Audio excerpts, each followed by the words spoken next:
country that is under God.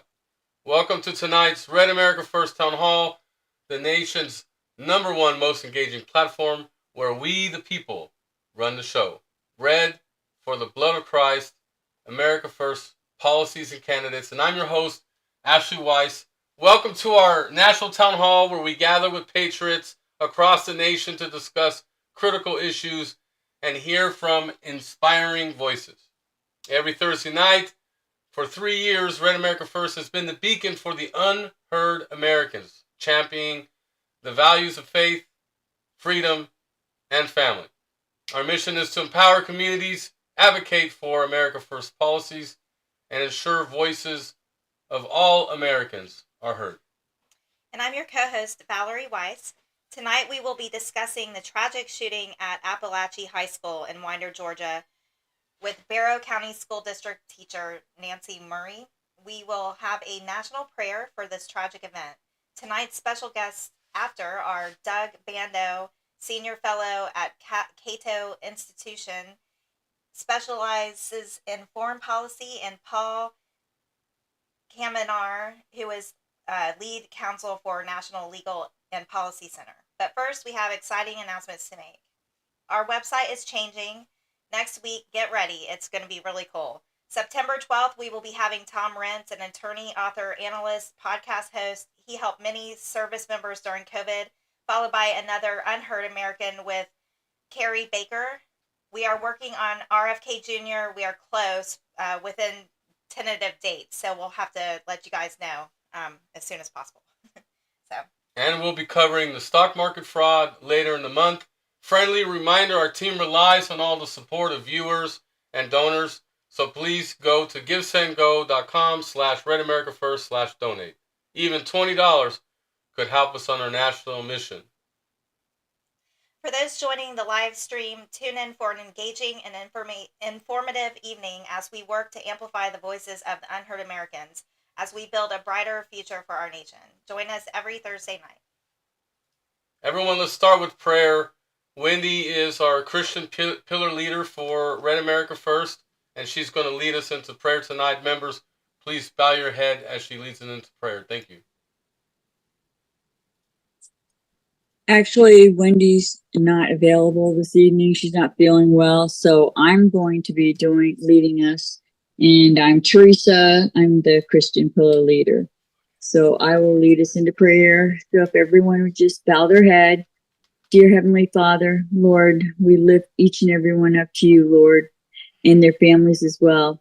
We especially want to lift up the Apalachee families, Lord, that were shot, the 2 teens' families, as well as the 2 teachers and their families, Lord. We ask you, Lord, to please be with each and every one of them, Lord. All the families and friends, Lord. You know what they're going through, Lord. We ask you to be with the teen, the dad, and his wife and family, Lord. I know we don't know all the details, Lord, but you do. So we lift them all to you, Lord Jesus. We ask you to be with all our loved ones. Please, Lord, don't let the evil one touch anyone that we love, Lord. And just be with us this evening with Red America First and to just be with all the speakers, Lord, that you help us to gain the wisdom that you want us to receive from them tonight, Lord. And we ask you this in your precious name, dear Jesus. Amen. Amen. Thank you for that, Teresa. Valerie will do the Pledge of Allegiance. I pledge allegiance to the flag of the United States of America and to the republic for which it stands, one nation, under God, indivisible, with liberty and justice for all. Thank you for that. Valerie is co-founder of Red America First. Now we're going to call on Leslie Mahan, Oklahoma State Chapter Leader of Red America First and the lead vocalist for tonight's National Anthem. Thank you, Ashley and Valerie. Oh, say, can you see by the dawn's early light what so proudly we hailed at the twilight's last gleaming, whose broad stripes and bright stars through the perilous fight o'er the ramparts we watched were so gallantly streaming, and the rocket's red glare, the bombs bursting in air, gave proof through the night that our flag was still there. Oh, say does that star-spangled banner yet wave o'er the land of the free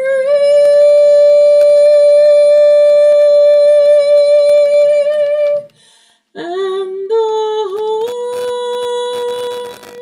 of the brave.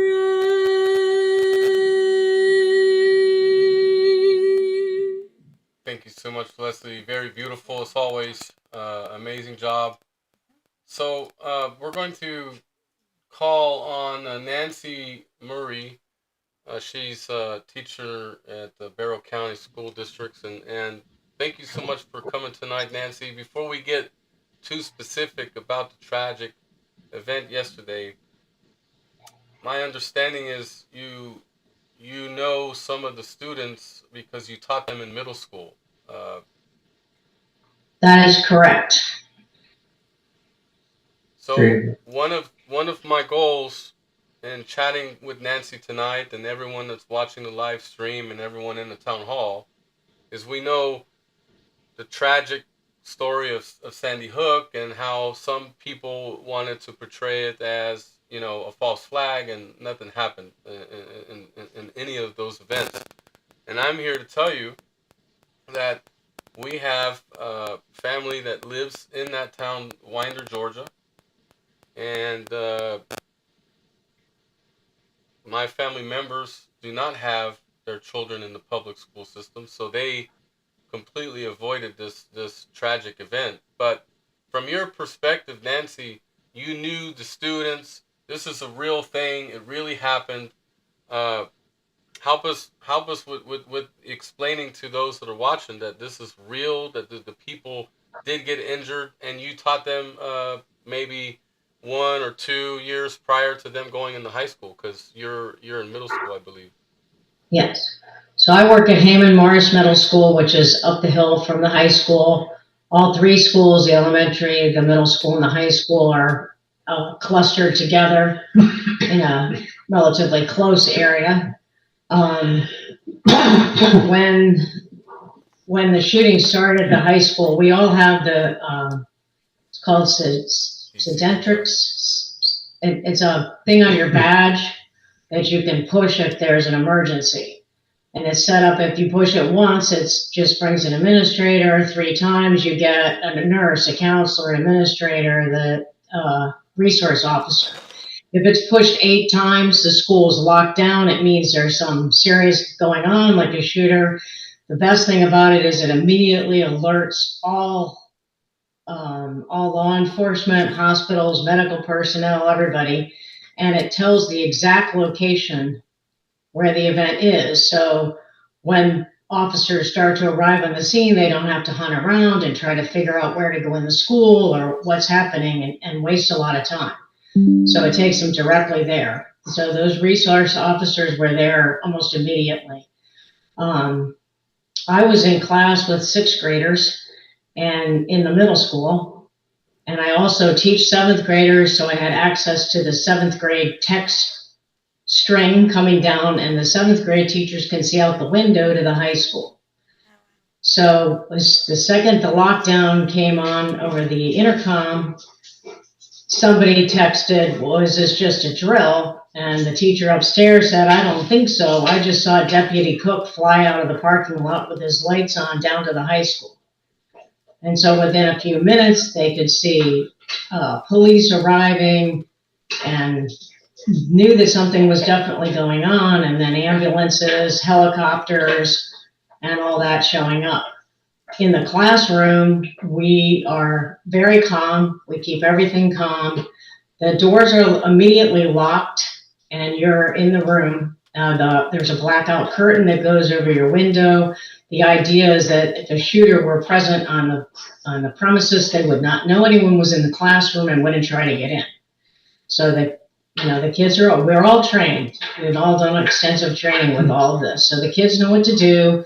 Everybody stays pretty calm. We don't tell them what's going on, obviously. We just keep repeating that they're safe, that there's something going on in the neighborhood, so they're protecting us by locking down our school to make sure no one can get in. But then when it goes on and on for hours, it gets a little more difficult. So we were in lockdown all day, and you cannot leave the room. You cannot open the door. Oh my gosh. So there's no going to the bathroom, there's no going to lunch, there's no getting water. If you don't have, most of the kids did not have anything with them in the room. So it was a long day for everyone. Yeah. But while I did have my text and what I was hearing from the 7th grade teachers upstairs, the administration was putting out messages on our app called Remind to the parents and to the community. So we knew that things were going on. Probably had a little more information because people were texting out to one of the 7th grade teachers' husband is a coach at the high school. So there was other people that have connections to the high school and the teachers there. They have kids in the high school, and a lot of people worried about whether their child was okay and that kind of thing. So the teachers have a lot of stuff going on in the background, but we're keeping a very calm face to the students who have no idea. And we don't want anybody to be upset or worried or scared. In the aftermath of it, having talked to a number of people, so 3 students that I taught in middle school, and they're 9th graders. So the shooter was a 9th grader. He was in the math class. To my understanding, I haven't verified it, but he was a student in the math class that he did shoot up. But he went, think that he was in the class, went to the restroom, was gone for long enough that the teacher was like, it's been gone too long, wonder what's going on, and then he came back. Well, always the doors are locked. All the classroom doors are locked once the class starts. But you're expecting a student coming back from the restroom, so when the knock on the door came, they opened the door. Right. And it just is what it is. He had a weapon that he apparently brought to school with him. I don't really have a lot of information on that. I don't know any more than anybody else does by what they've heard on the news and what's going on in the investigation. Yeah. So 3 of the kids of the 8 that were injured, I did teach and I know them. They're all going to be okay. Oh, thank God. There is one young lady that is more significantly injured, and hopefully she will be fine. I don't think she'll lose her life, but they are concerned about her leg. The coach that was killed, I didn't know. The other math teacher, I didn't know. They were both math teachers. The coach was young, like 39. Oh, wow. The other math teacher was like in her 50s, I think. But so it was a 9th grade hallway. He was a student there. He only came to our school system this year. He was in a different school system last year. So I have no idea if the school had any information about him at all prior to be even on the alert for something. Right. But yes, it definitely happened, and very tragic and horrific. Yeah, it really is. It's just. We actually got to speak with the mayor Winder today, and you can imagine how busy all the enforcement in the county. Yeah. and the school district, and then also, the mayor of Winder. But he alluded to us that it was 300 or some amount of distance away from his jurisdiction. So really, it's the county and not the city of Winder. So he was going to come on and kind of talk a little bit as well. But when their city officials said, "Look, it's not even in our jurisdiction," they decided to push back and let the county do all the talking. So it's unfortunate. We were trying to get him to come on tonight. But Nancy, from your shoes, being a teacher, do you believe that the solution is arming teachers, or what do you think? Because you are a teacher. I mean, some of the rhetoric would be, let's arm the teachers. But you are a teacher. What do you think? Go ahead. I have mixed feelings about that because guns could be taken from a teacher and used. I think maybe the resource officers are excellent. They're very well trained. They're very visible in the school. They're around all the time. They get to know the students. They are very good with knowing which students have trouble and keep up with them.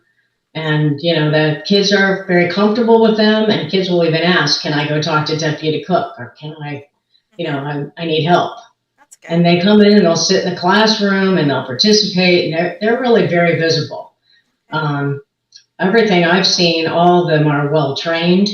Everything that happened was, I think, executed very well. Everything was handled very well. Everything happened quickly, and they were able to disarm the shooter and have him surrender like very fast. It was over quickly.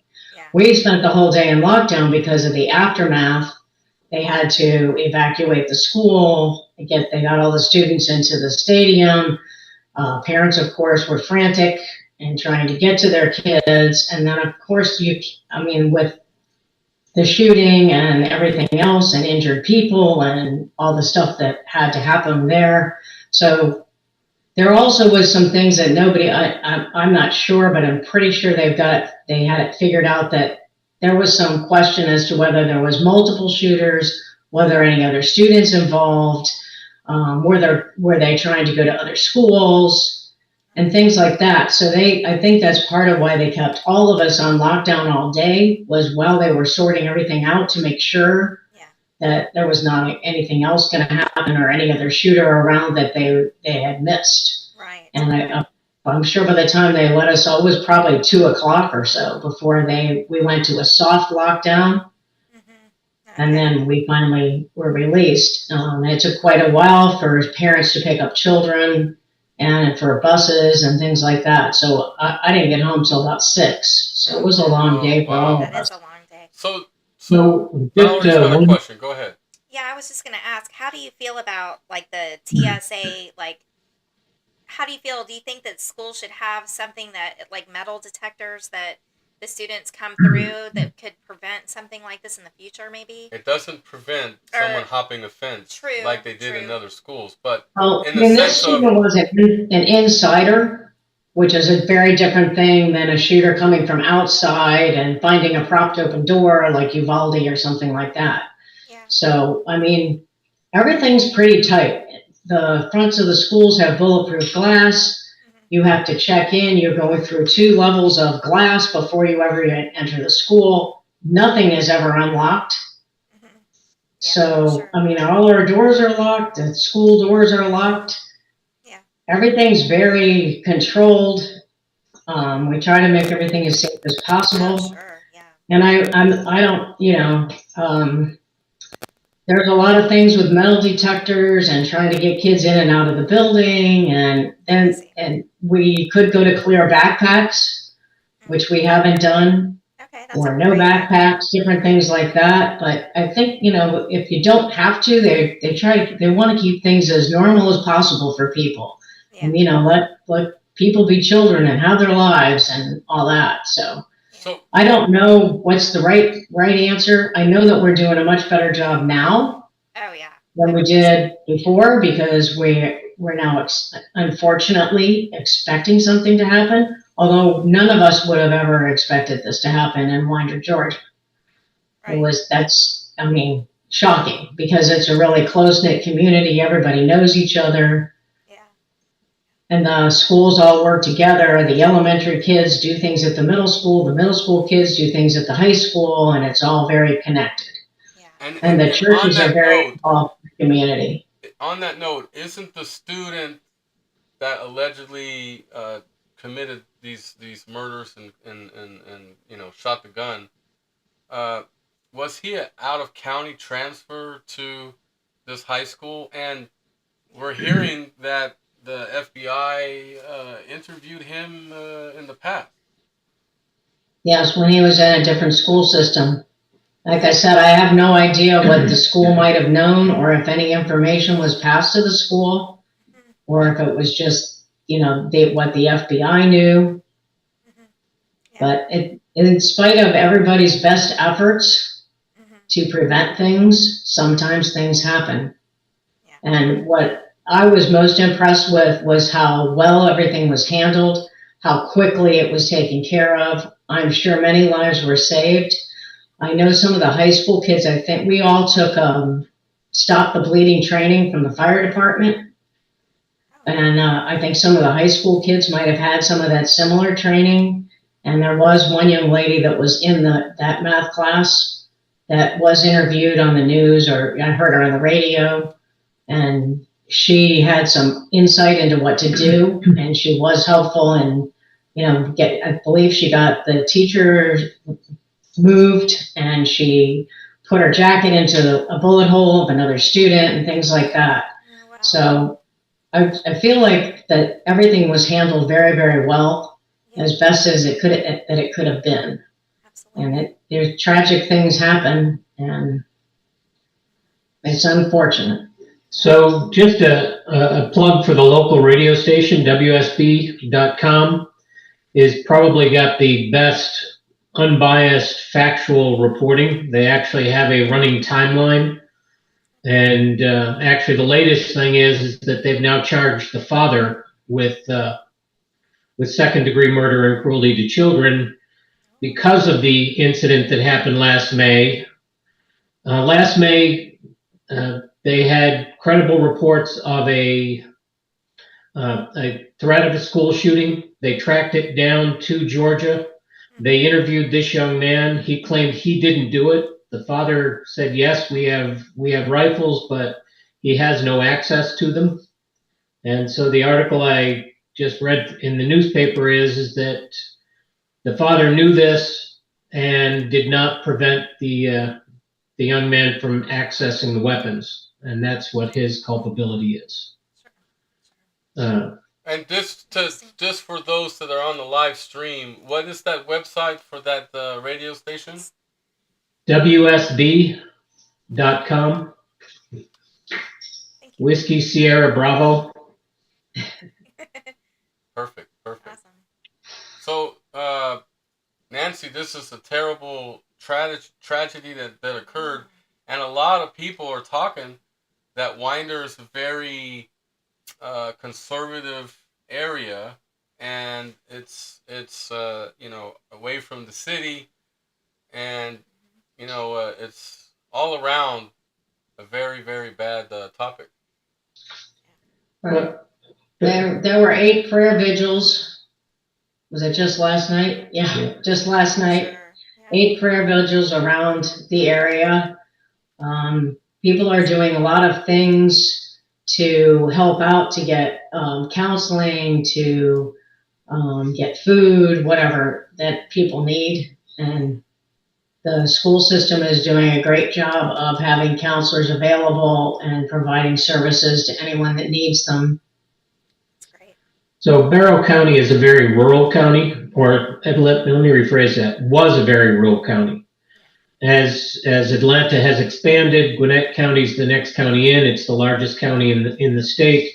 And so Gwinnett County has metal detectors in clear backpacks. And the population in Barrow County and Jackson County, where we are, is beginning to change. And some of the problems that the inner city schools have had are starting to begin to show up in the outlying schools. Wow. Any personal people you know, maybe parents, Nancy, that you've talked with related to this tragedy that happened yesterday? Not really. I've pretty much through the grapevine type of stuff. I've just the kids that were injured are doing well. Obviously the deaths are very tragic. And I'm sure those families are receiving as much support as the community can give them. Wow. Well, the takeaway for everyone watching, this is not the false flag event. This is not Sandy Hook, where people can say it didn't happen, there were no students and all this stuff, actors. This was real. We know people that have taught these students. Nancy's here live with us now, telling everybody that this is a real event. There's real students that she taught, and we know of another student that was sadly he was autistic, and he was one of the people that passed away. One of the students that passed away. Is it two adults and two students? Yes. Okay. Wow. So sad. Well, Nancy, thank you so much for joining Red America First tonight and telling us about that story. And we will definitely invite you guys to come back. Larry knows to come every week, so please hang tight because we got a couple more guests coming up. So thank you so much, Nancy. Thank you. You're welcome. Thank you so much. Now we're gonna transition to our next guest speaker tonight, Doug Bandow, who is a senior fellow at the Cato Institute, an expert in foreign policy. But before we get started in the interview and question and answer with you, all of our members are curious, where did you grow up? Who is Doug Bandow? Well, my father was in the Air Force, so I'm a military brat, and I grew up all over. I was actually born in Washington, D.C. They were stationed at Andrews Air Force Base at the time. We moved 6 months later. I went to high school. I was in the UK. I had a great time. Take the train down to London and the tube all over. We lived in Germany when I was very young. My father's final duty station was Eglin Air Force Base, in the panhandle of Florida. They retired out to Escondido near San Diego. My dad had family out there, and they could also use the Balboa military facility. It's actually where my mother died, was in the military hospital, in the Navy hospital. So I grew up all over. I loved kind of international stuff. I loved Great Britain, had a fabulous time over there. My parents were pretty conservative. They but never pushed their views on me. Kind of the world when in both undergrad and law school, I became more libertarian. I went to Florida State in Tallahassee, and then on to Stanford Law School. At Stanford, it's a long story, but I was very active, and a man named Martin Anderson at the Hoover Institution read my articles in the Stanford Daily, and he happened to be the domestic policy advisor to Ronald Reagan. And he'd worked with Reagan in '76. When Reagan lost, he went back to Hoover, and he was involved in setting up the 1980 campaign. So when I left law school in June of '79, I took the bar exam at the end of July, drove down to Los Angeles and started in the Reagan presidential campaign. That took me to Washington.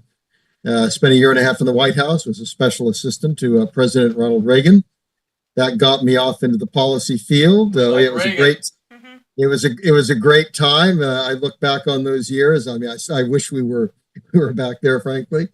And from there, I hooked up with basically the Cato Institute. I edited a political magazine called Inquiry for a couple of years. It folded. It was supported by the Koch brothers, the fairly infamous. Left doesn't like them. No. And then I moved to the Cato Institute, and I've, for the most part, been there ever since. I was away for 3 years, came back, and am still there. So it's fun posting. I do my battle here in Washington, and that's my life in a in a short version. Nice, nice.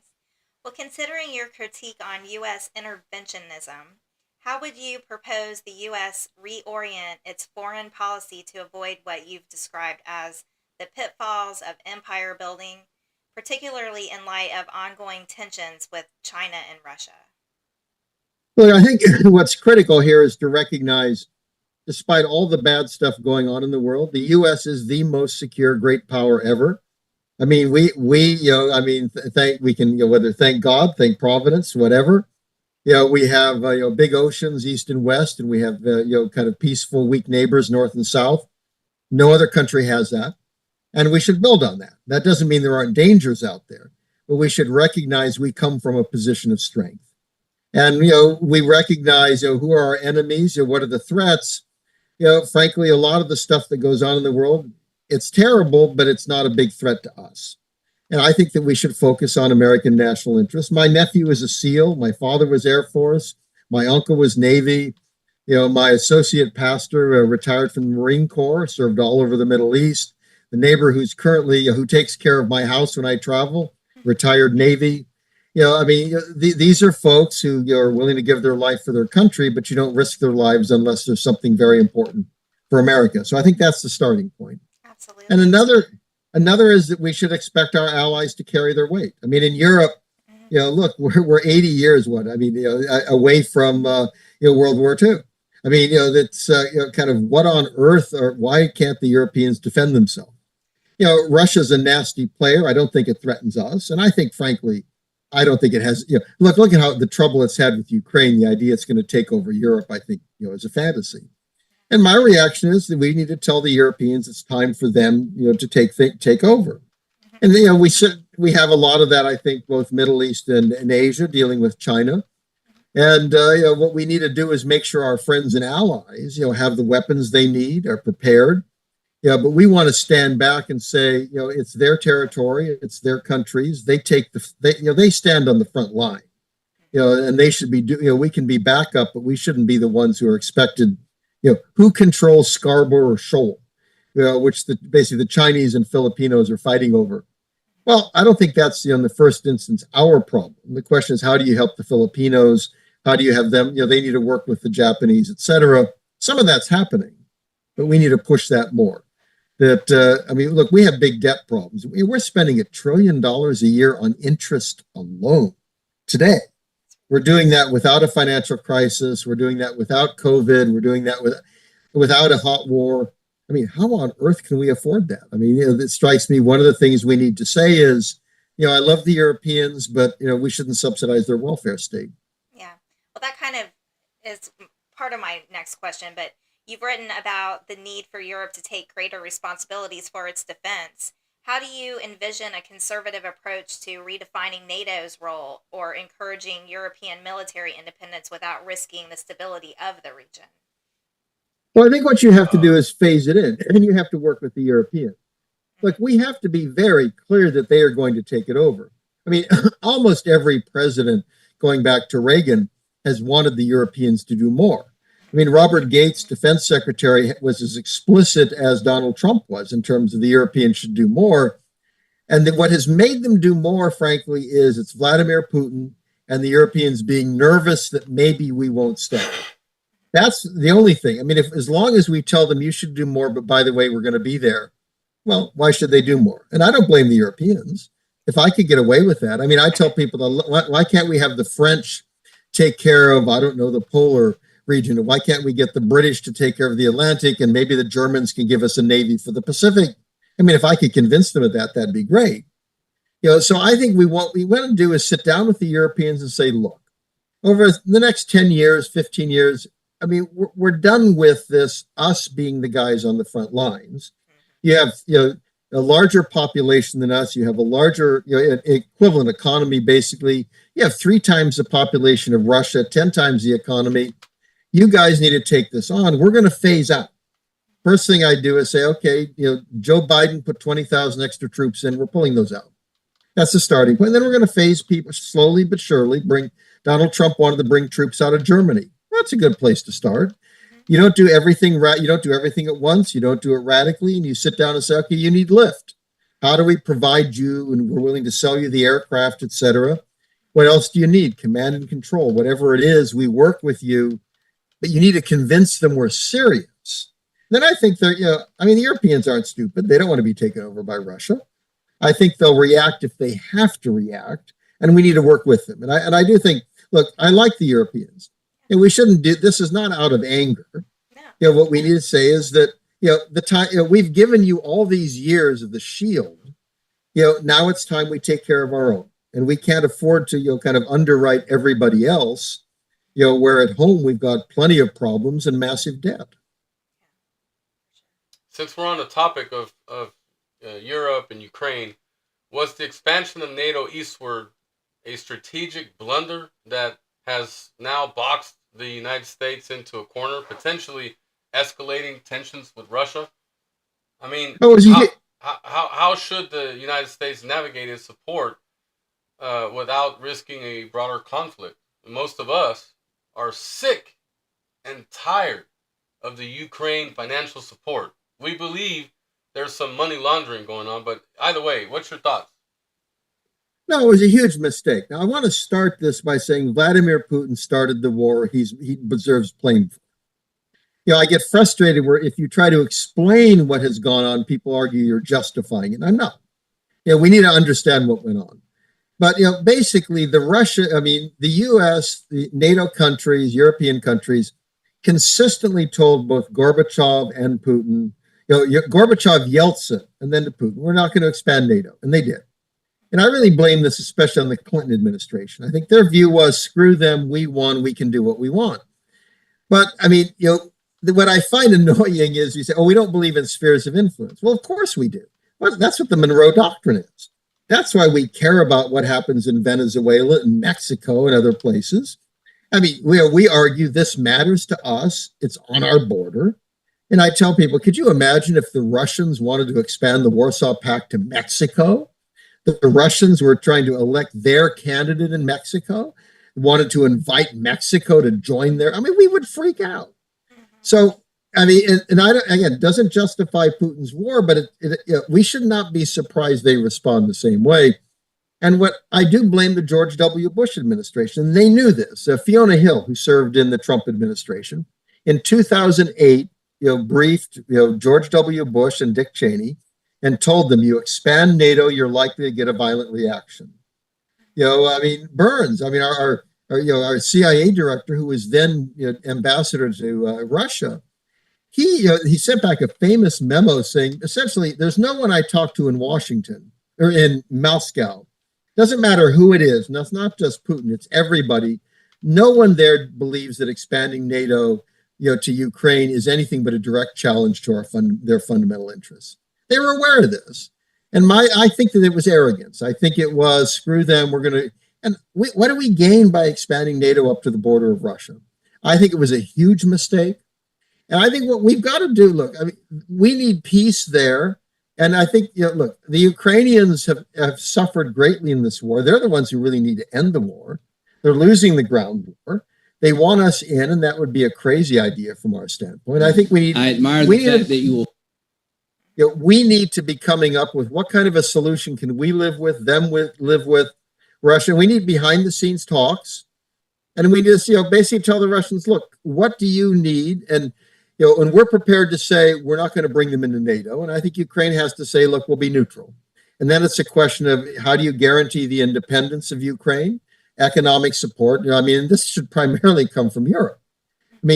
Ukraine is a European state. And this is something where it matters much more to the Europeans. And we need to say, look, we're busy, right? We're in the Middle East and we're in Asia. Maybe you guys need to handle something. We can't do everything.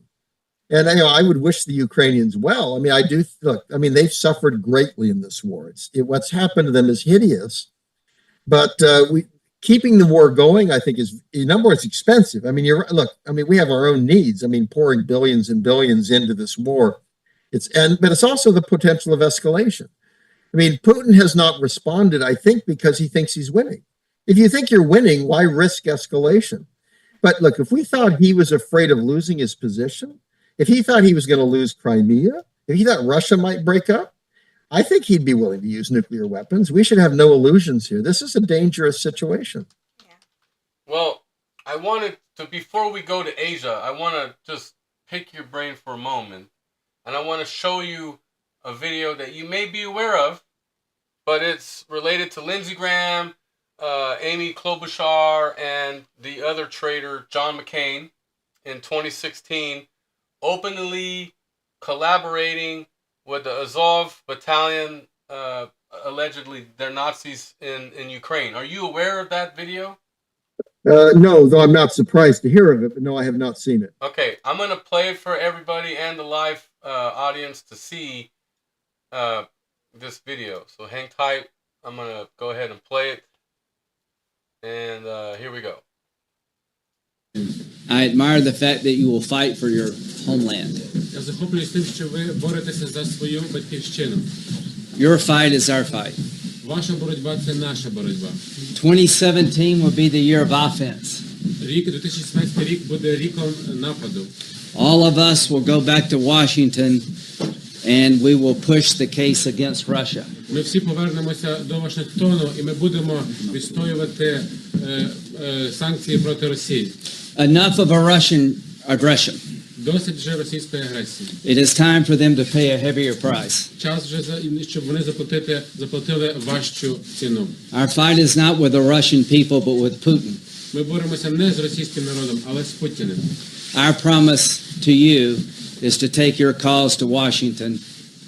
Наша обіцянка – це те, що ми вашу боротьбу доведемо до Вашингтону. Inform the American people of your bravery. Проінформуємо американський народ про вашу відважність. And make the case against Putin to the world. І покажемо про докази проти Путіна усьому світу. I believe you will win. I am convinced you will win, and we will do everything we can to provide you with what you need to win. Я вірю в те, що ви виграєте, переможете. I'm going to stop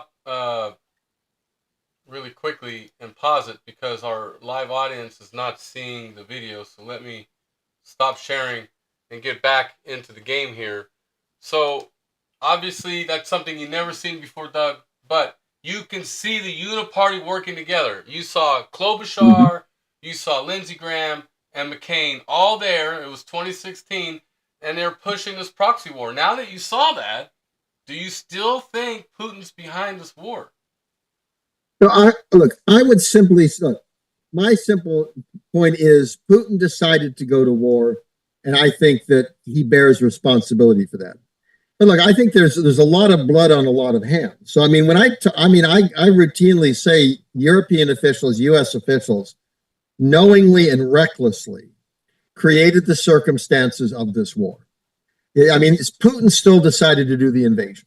So I think we have to say that is his decision. So I don't want to excuse him.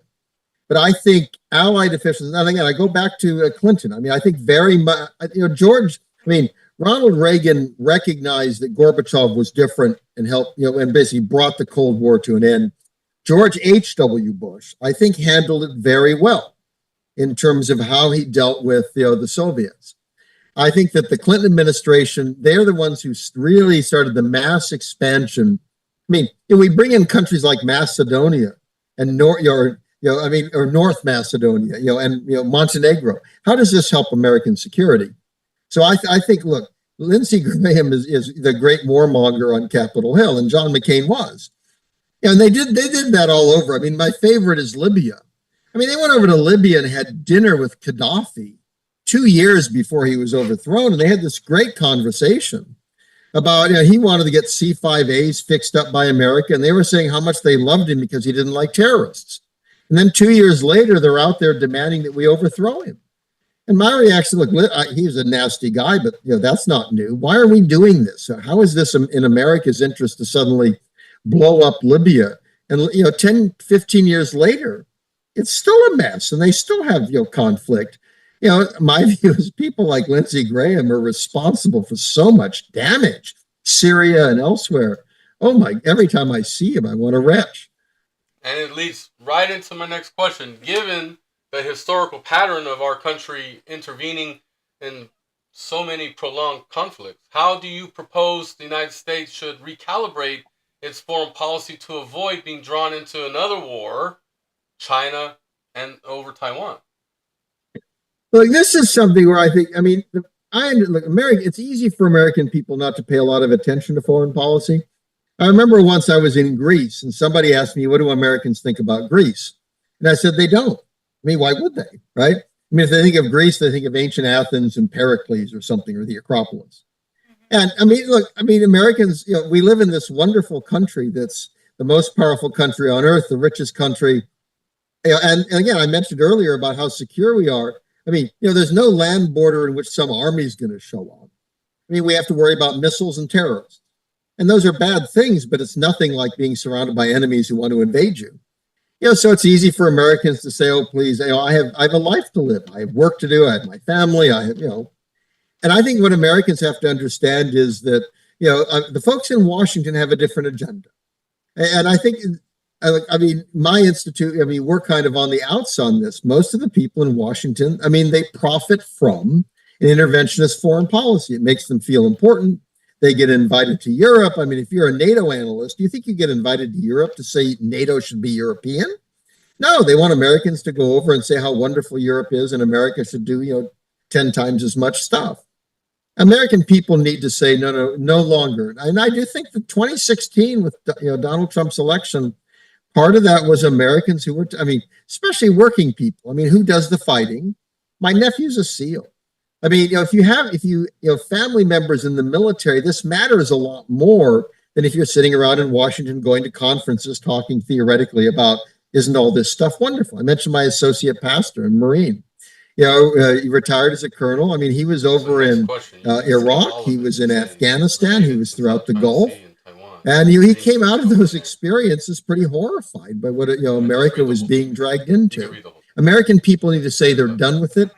And this is a big issue, that this is an issue they will vote on along with social issues, along with economic issues. So with the rising tensions in the South China Sea and Taiwan, should the U.S. adopt a policy of strategic clarity? And if so, what would that look like in terms of commitments to allies like Taiwan and Japan? Well, I mean, we have treaty commitments to Japan, and South Korea especially. And I think the problem with China is we have to recognize China's not going to attack America, right? I mean, they're not going to attack, Hawaii. I mean, this is not, 1941 or something. I think the challenge here is we have to decide, are we prepared to go to war with China 7,000 miles from home, 100 miles off the coast of China? And, look, I love Taiwan. I mean, the Taiwanese, in my view, they deserve to, make their own future. But they matter hugely to China. And this is not just, Xi Jinping. I mean, these are creeps, in the capital. I mean, the thugs. I mean, the stuff that's over the last, I've gone to China a lot. I was there twice this summer. And, Chinese people are wonderful. But the regime has gotten much worse under Xi Jinping. But the problem is the Chinese people themselves are very nationalist on this issue. I speak to students in July. I mean, a group of us libertarians get to do an economics seminar. It's fascinating. At the School of Marxism, at Northeastern University, we get to talk free markets. But the Chinese students, they don't like censorship. They don't like stuff the government does. But boy, they are nationalists, and they believe Taiwan's part of China. So we have to decide, are we prepared for war? And recognize they care about this a lot more than us. And they are right next door. And I mean, think of the Cuban Missile Crisis. They look at 100 miles off their coast, there's this thing, and we talk about how great it is for us for security. They freak out over that. What I would like to do is, number one, is that the Taiwanese need to do more themselves. I mean, they don't want to serve in the military. They don't spend a lot in the military. And they don't buy the right stuff. They want to buy F-35s. Well, their airfields won't exist if the Chinese drop missiles on them. But they need to have a lot of ship-sinking missiles. And so what we need to do is work with the Taiwanese to say, okay, how do we make it's porcupine defense? How do we make Taiwan indigestible? But it should be them, not us. Right. I think we carry out our treaty commitments to a place like Japan, but I don't think China wants a war with Japan. I mean, a lot of this China Sea stuff, are we prepared to go to war over an island? I mean, there's the senkakus, the Chinese call them diayus, dispute with Japan. It's like 5 pieces of rock.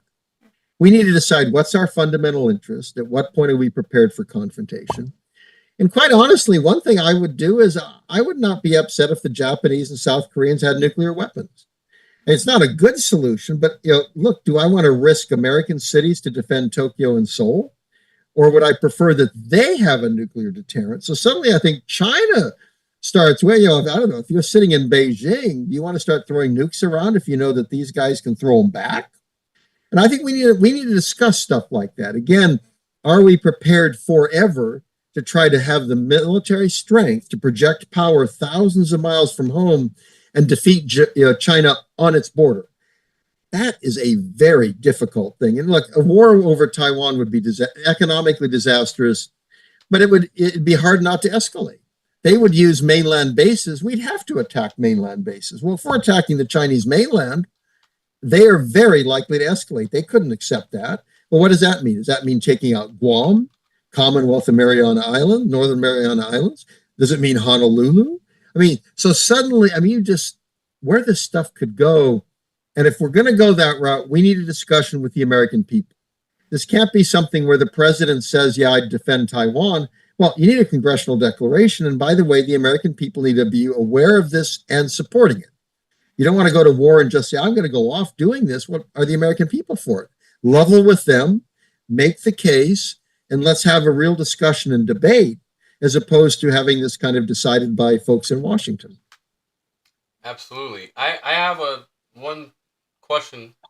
In an era where military might doesn't guarantee victory or stability, as we've seen in Afghanistan and Iraq, how can diplomacy be revitalized as the primary tool for resolving conflicts like those in the Middle East or between India and Pakistan without the United States resorting to military intervention?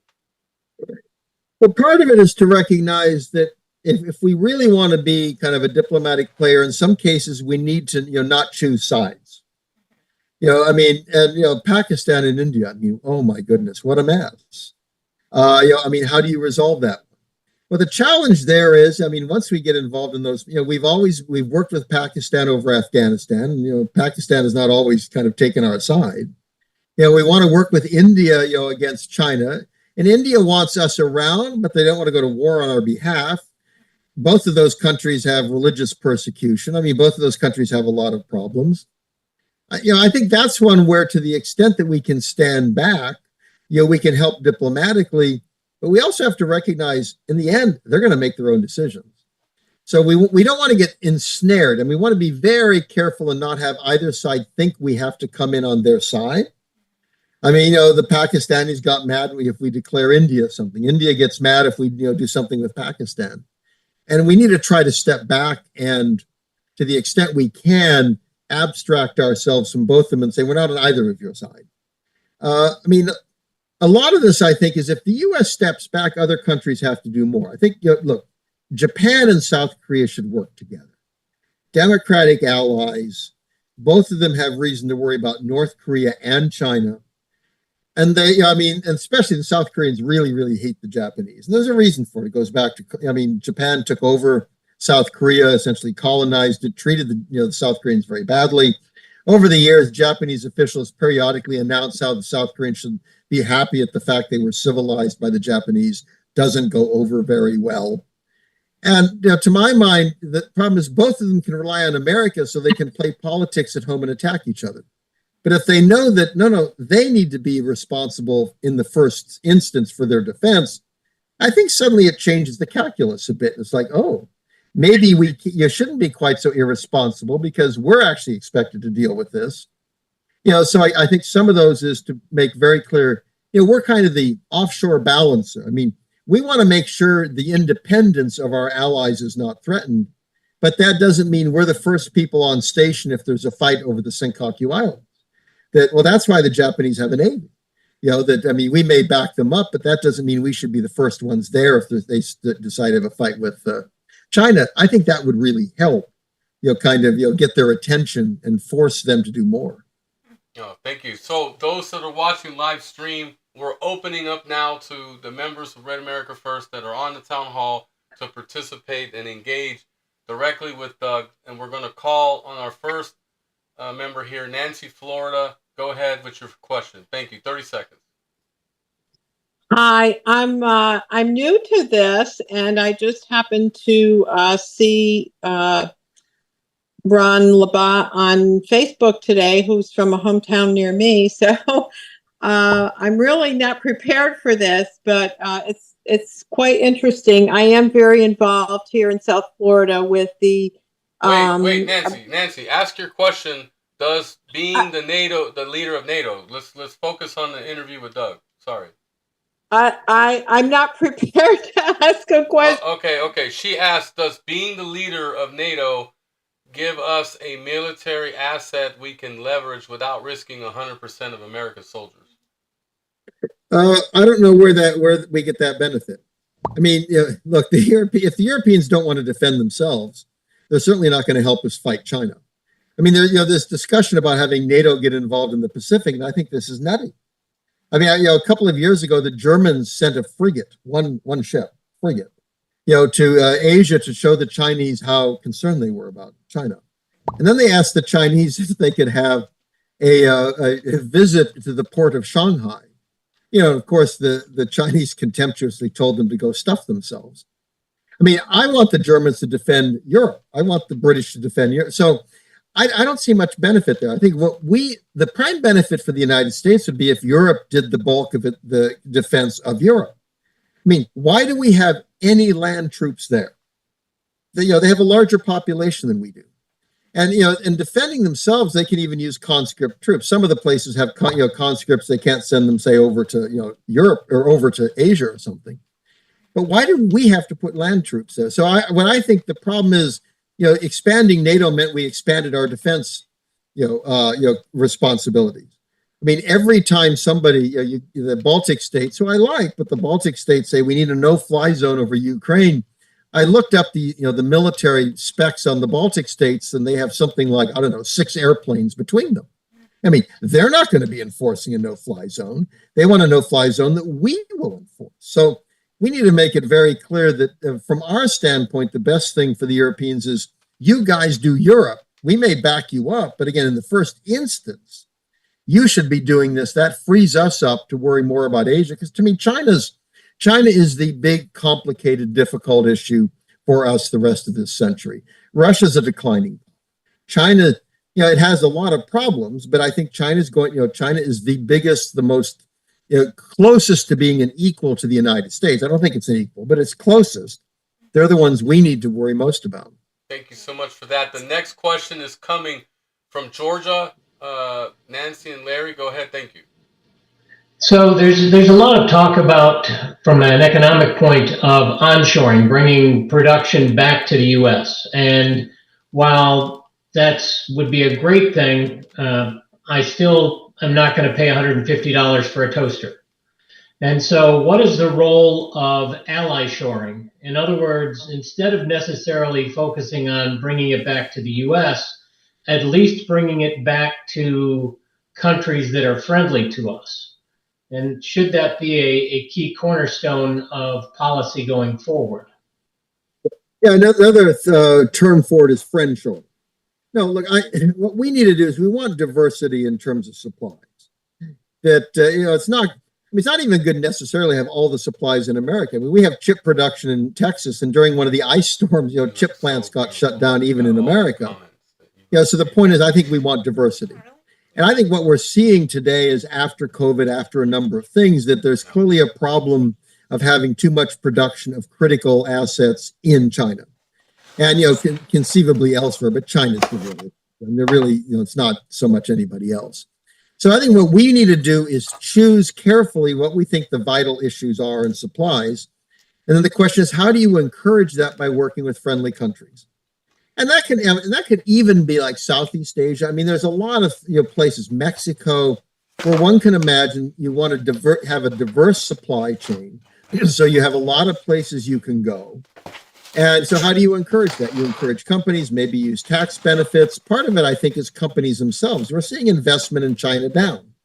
Companies are much more nervous about investing in China. Part of it's the politics, part of what's going on internally in China. I mean, China is much more repressive.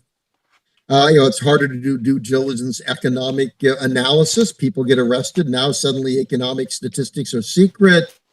Xi Jinping is out there saying everybody should worry about spies. You don't want to be a Westerner wandering around if everybody thinks you're a spy.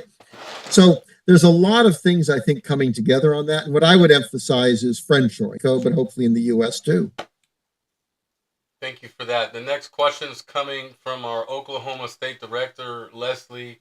Thank you, Leslie. Go ahead with your question. Doug, thank you so much for being on the show. My question to you is basically to piggyback on what Nancy and Larry said. My husband and I purchased 2 brand new Chevy vehicles last summer, and they were brought over from South Korea by boat. Obviously, we had to pay for, the shipping of it. Well, actually, my vehicle got struck by an illegal last year and has been in the shop for over 6 months because there's no parts. Apparently, when they made these cars in Joe Biden's America, or whatever you want to call it, they didn't make enough parts and they moved on to the next thing, which was the 2025. What can we do with that type of situation? I mean, I know I'm not the only one. I'm sure there's others out there. What these illegals are doing is terrible. No, I mean, I think, I think there are economic benefits to immigration, but the notion that you have kind of a southern border that's just, essentially open. The notion you let anybody come over and lo and behold, put them on an airplane and fly them somewhere. And put them in, a city and give them, this is nutty. It's utterly indefensible in terms of what's happened. The numbers have been extraordinary. And cases like yours show the problem that, if you want people over, they need to be held responsible. To my mind is that, the whole immigration system is completely, it's such a mess. In terms of how it works. But to my mind is what you want is more legal immigration, but you don't want illegal. What you want to do is say there are rules that are to be followed. You don't get to jump the queue. You don't get to show up and then suddenly you get an amnesty and all, and this I think is one of the interesting things we see with Hispanics supporting Trump is, if Hispanics who come here legally don't like other people showing up illegally because they're jumping the queue. People who went through the rules, followed the rules, became American citizens, suddenly find other people just want to show up and then want all the benefits. And they want, folks who've come over hard to work, who work hard suddenly are supposed to pay for people who are just showing up. So I think this shows why this is one of the most critical issues, that it affects a lot of different things. If you have, essentially a border that operates like a sieve, you can't have any intelligent immigration policy because it doesn't matter what you're legislating. It does, people don't follow it and they get away with it. I think that's a very serious problem. And you're one of those folks who are kind of the bystanders. You get hurt, suddenly that, no fault of your own, lo and behold, somebody comes over, they're judgment proof, they don't have insurance, they're not illegally, and okay, what happens to you? Look what happens. Wow, thank you so much for that. We're coming now with a question from the Lone Star State, Texas. Doug, go ahead. Thank you. Yeah, just remarking on all the knowledge that you have for all of this stuff right now. And my question is do you think an unprofessional person should direct so that's not as well knowledgeable about the, overseas work and doing international affairs should work in that? It's fine for them to work in that, but have real deciding factors within that, because I think there was a movie long time ago. It had Christopher Reeve in there, and he comes in. This British guy was trying to parlay with the Nazis, and he's like, "You don't leave this to the unprofessionals." Anyway, that's my question. Well, look, this is my job, right? Right. I'm kind of anal at this. I read several newspapers a day. I'm online all the time. I travel a lot. I've been to North Korea. I've been to Syria. I went to Afghanistan twice. I try to visit places. I try to meet people. I try to understand what's going on. What I'd suggest, number one, is a lot of this is common sense. Look, you're an American, right? Okay, is this good for America? I mean, look what the world looked like 4 years ago. Look what it looks like today. I mean, you don't have to be a professional to know that things don't quite look as good today, right? I mean, in this, you can, and don't let people talk down to you. Don't let people kind of, oh, we know everything. You're really not very smart. Just let it. The worst thing to do is people in Washington want you to let them do everything. Don't bother us. Trust us. Well, look what these people have done. I mean, I came with Reagan administration. I mean, I look at the world today. I mean, compared to when I came with Ronald Reagan. I mean, oh my goodness. So I think there's a common sense factor that often is lost in Washington, that people can kind of convince themselves of how black is white and white is black and things are actually really very good. So I think number one is don't assume that I mean you're ignorant and you can't make decisions. The second is what I'd say is I encourage people look for information sources, kind of more than one, and recognize what the biases are and understand, and get a general sense. You don't have to understand nuclear non-proliferation, kind of how do you deal with Kim Jong-un in North Korea? But you can still decide that, well, maybe the South Koreans should do more. I mean, what should our role be? I think there's some basic issues that you can easily look at and say, this doesn't make sense. I mean, Europe and NATO. I mean, the Europeans for years and years and years told the US, yes, we'll spend more, and they didn't. Well, I mean, that's not hard to find out. And that's something I think any normal person can look at and say, but this doesn't make sense, right? They made a commitment. They didn't live up to the commitment. So I encourage Americans, try to learn something, pay some attention to international issues, but pick and choose. You don't have to understand what's going on, I don't know, in Chad and Congo. I mean, where are the most important places? I mean, the big issues, there's a European, there's China, there's Middle East. What are the most important ones in that?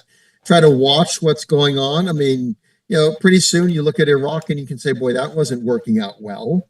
Afghanistan, what are we doing 20 years on trying to bring democracy into Central Asia? And how does this make sense?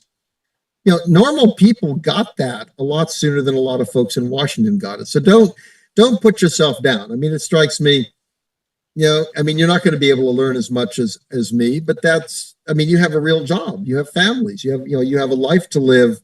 You don't have to. I'd say look for people you think you can trust. Listen to people you think you can trust. Learn some of the basics and rely on common sense and ask questions. You have a town hall with a congressman, ask them, challenge them.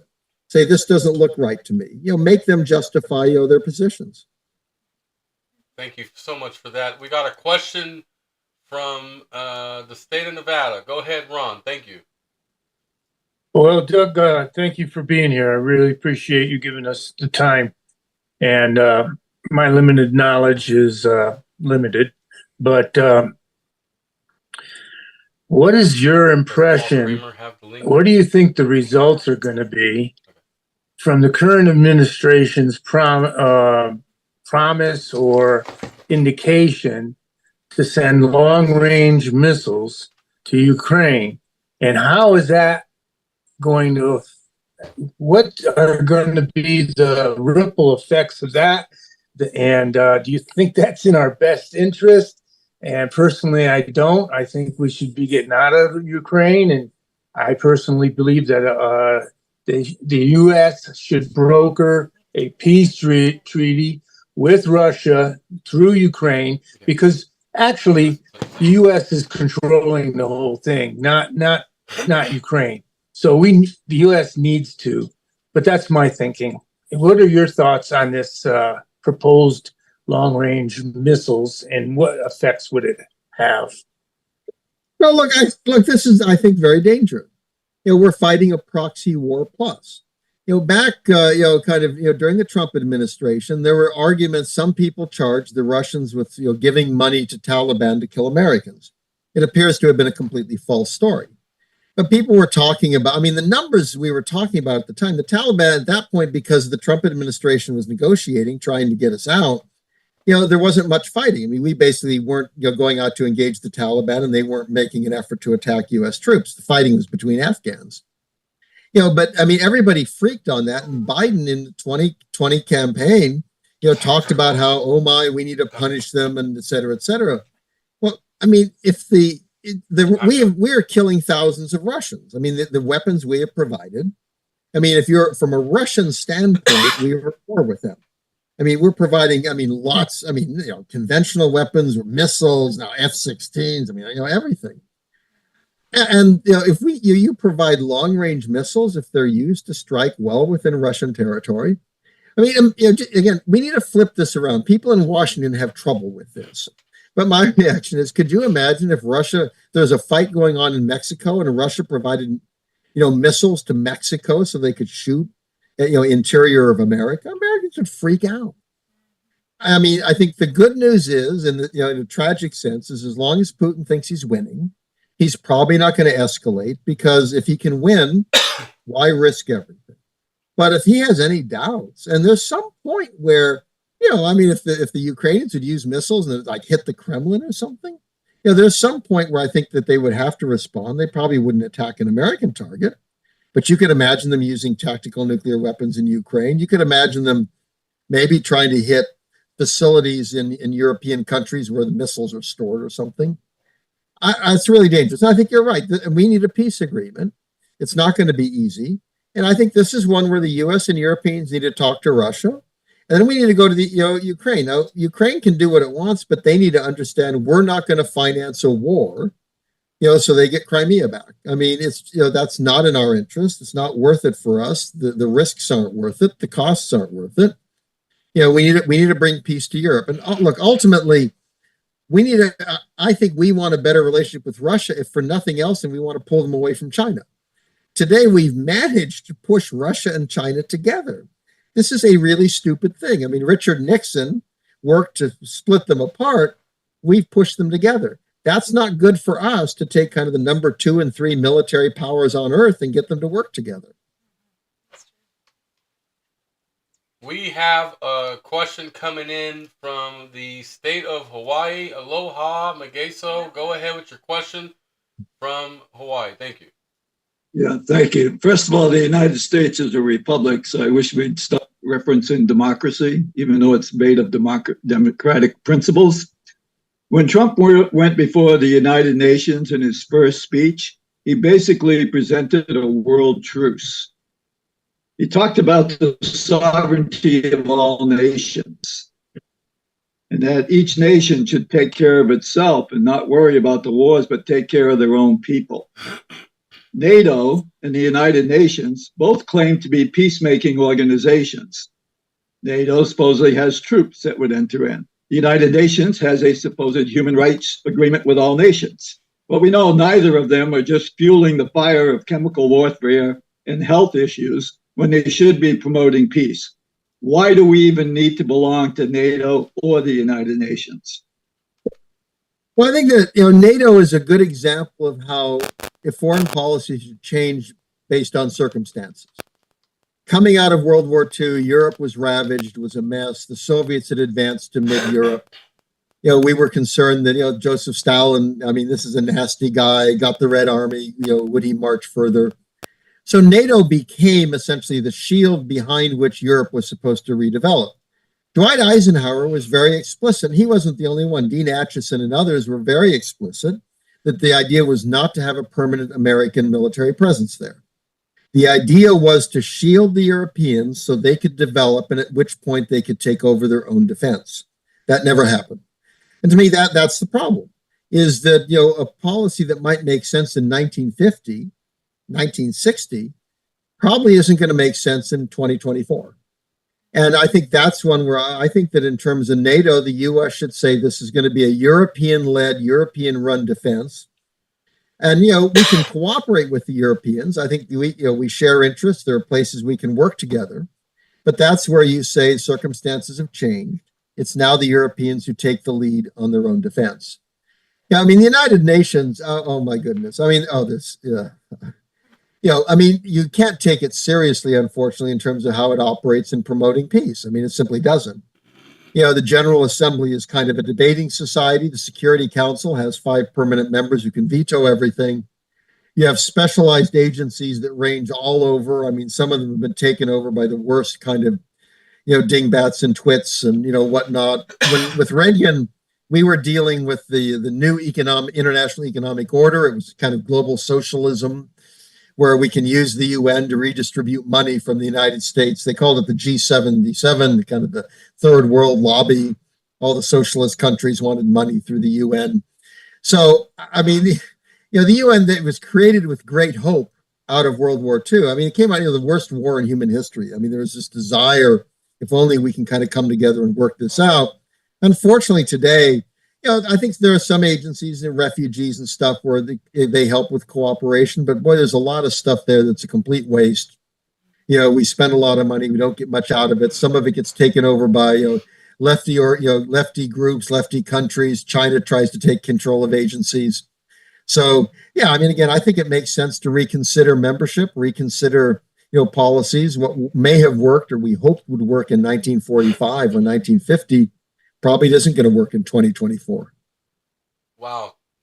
What an amazing interview with you tonight, Doug, and here on Red America First. We just want to ask you if you're willing to come back on our platform. Oh, sure. No, I've enjoyed it. It's nice talking with you all. And I'm always happy to see Americans out there promoting America.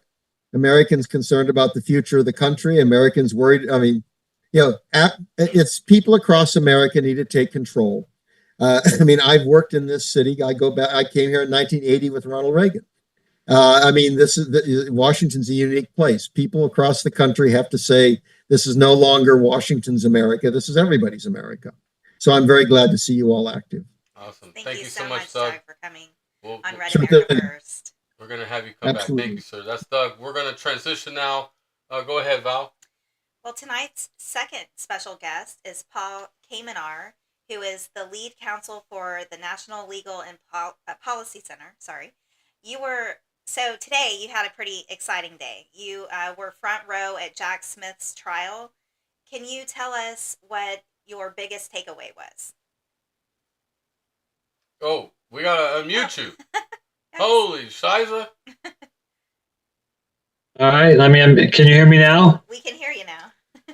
Awesome. Great, thanks. Yeah, no, that was a great segment you had with Doug Bandow. I've known Doug many years back when he was here at the Cato Institute. He's still anyway. He came back. Yeah, he came back. Exactly. Anyway, so yeah, I was there in the courtroom, the front row behind Trump's attorneys, and the aisle to my left was Jack Smith with his entourage of about 6 security guards protecting him. Anyway, the hearing was to decide what does the court do now once the Supreme Court, as you know, ruled on the immunity decision that Trump is immune from prosecution for acts that are within his core presidential powers. There's another category where the court said he is presumptively immune for conduct that was within his outer limits of his presidential powers, in which case, if that's what we're talking about, it's up to Jack Smith to rebut that presumption. So the key issue here is, here you have this superseding indictment that was filed a couple of days ago by Jack Smith that kind of trimmed down some of the allegations that clearly were within the core powers of the president, such as his discussions with Jeffrey Clark at the Justice Department about looking into the electoral fraud that was going on. So that they stripped out of the indictment. But they did leave in the discussions Trump had with Mike Pence. And the Supreme Court, in its opinion last month, said that his discussion with Mike Pence is presumptively immune. And it's up to the Jack Smith to rebut that. So at the hearing today, Trump's attorneys said, hey, look, this is what the Supreme Court said. So we want to file our legal papers to show this court why there is no rebuttal to this, or if the government wants to try to rebut their immunity, we're prepared to show that it's not sufficient because the Supreme Court gave that a very high bar. It's not easy to rebut this, the Supreme Court said. Well, Judge Chutkan did not take kindly to that issue because she basically was, and later on this afternoon, she did rule that no, I'm going to let the government go first and lay out all the information that was heard before the second grand jury, showing exhibits, some documents that are under seal that basically show why Trump should not be entitled to immunity for all his actions, not just the one with his discussions with Mike Pence. And John Lauro, who's the excellent attorney for Donald Trump, says, well, wait a minute. The rules say that we get to go first because they filed a superseding indictment and we want to oppose that. And why, Your Honor, should we have all these hearings about everything in the case when you can just focus on the discussion with Mike Pence, and that'll be the end of the case, because the indictment will then fall apart if you rule that the rebuttal to the immunity doesn't pass muster. So the judge was going back and forth. She was getting kind of testy with Trump's attorneys. At one point when Trump's attorneys was trying to tell her, look, here's what the Supreme Court said should be the procedure. We're talking about the president. There's an election coming up. And she says, I don't care anything about an election coming up. That's not my concern. And don't give me any more rhetoric about what the Supreme Court says. And the attorney, and I was taken aback, saying, rhetoric? Your Honor, this is what the Supreme Court said you should do. Wow. Yeah, it was really amazing. She was really cutting him short, so clearly showing her bias in this. So the bottom line is she later on, a few hours after the hearing, later this afternoon, said, okay, I'm going to let the Justice Department go first. So in a couple weeks from now, September 26th, I think is the date, the Justice Department will basically unload all the evidence that they have against Donald Trump about the January 6th interference, and then give Trump's attorneys a few weeks to rebut that. Then there'll be perhaps another hearing. Bottom line, the trial of this case, everybody agrees, will not take place before the election. It will take at best early next year. But by throwing all this stuff out about the evidence that they have, they're basically trying to affect the election by having this evidence basically go out in the media. And some of them even go out because some of these documents are under seal. And John Lauro, Trump's attorney, said, yeah, and there's documents under seal that are favorable to us. We want to come out that are exculpatory, meaning if we show that, we win our case and the indictment goes away. But she's not allowing that to happen at this point. So we're going to have to play defense, so to speak, and let the see what the cards are that Jack Smith has. But again, it's violating the court's own rules, which says, no, the defendant goes first. And she said, look, that's what the court rules say, but I'm the judge, trial judge. So that's where we are in that case. The other thing about the hearing is that Trump's attorney indicated they want to make another motion next month challenging the constitutionality of Jack Smith's appointment. And that issue, as you know, was ruled upon in the Mar-a-Lago case by Judge Aileen Cannon.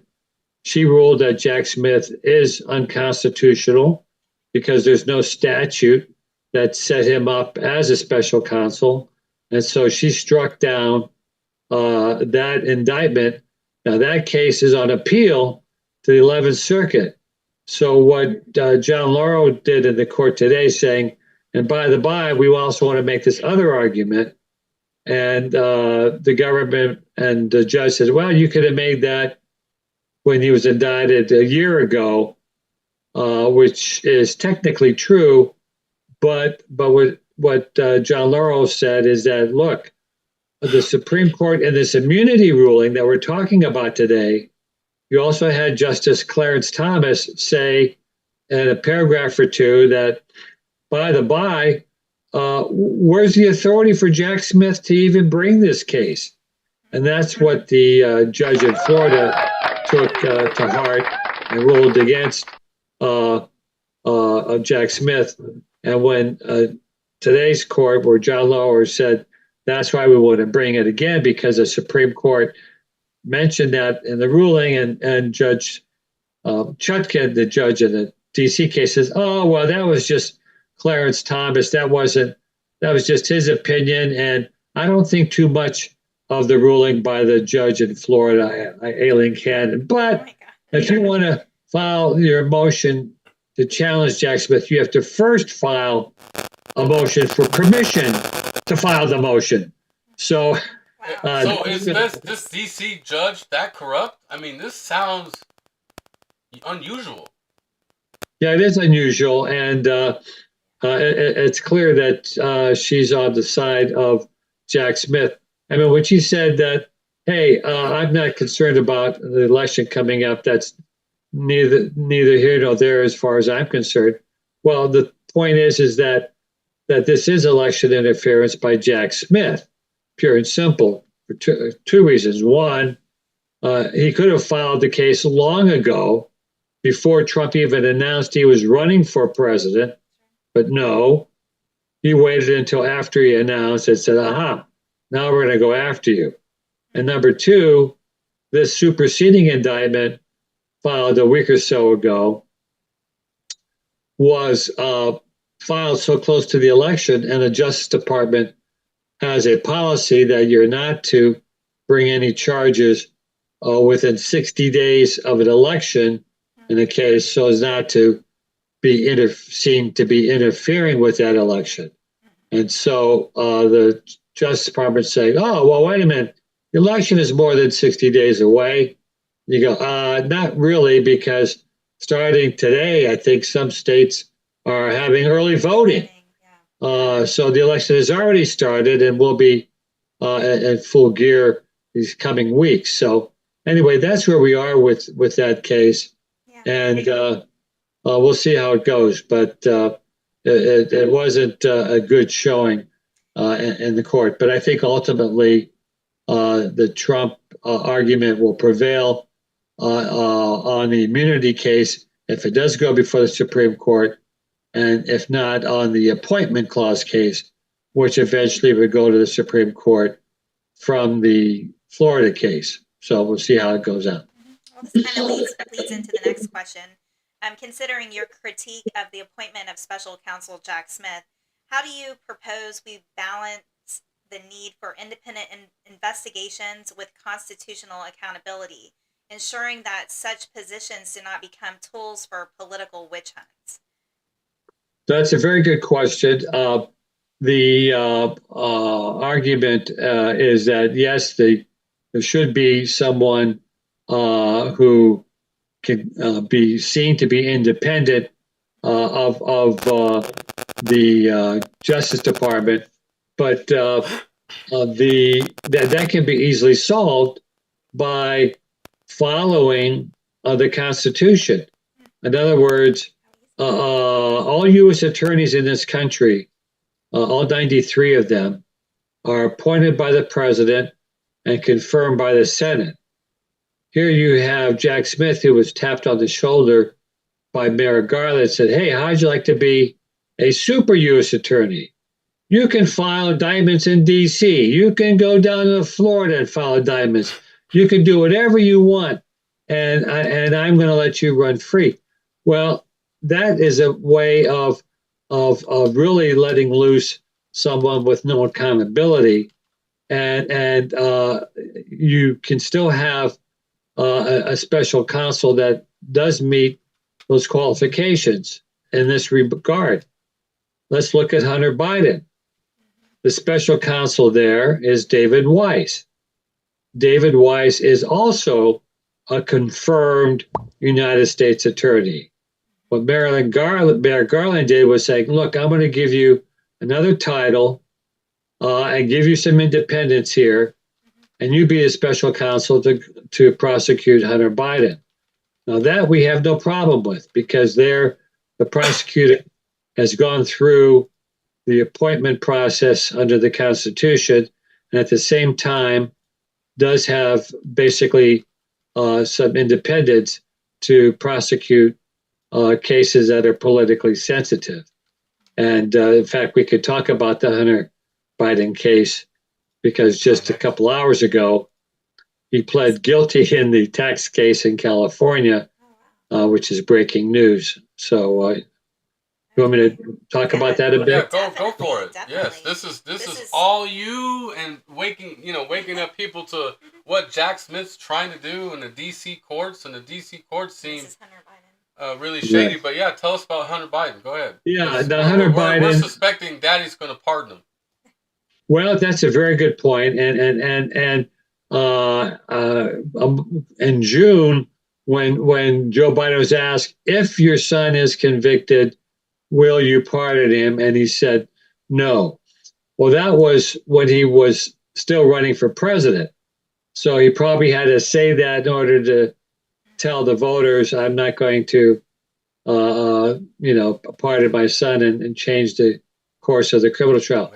Now that he's not running again, you can be sure that once the election occurs, whether Kamala Harris wins or not, Joe Biden is still in office until January 21, 2025.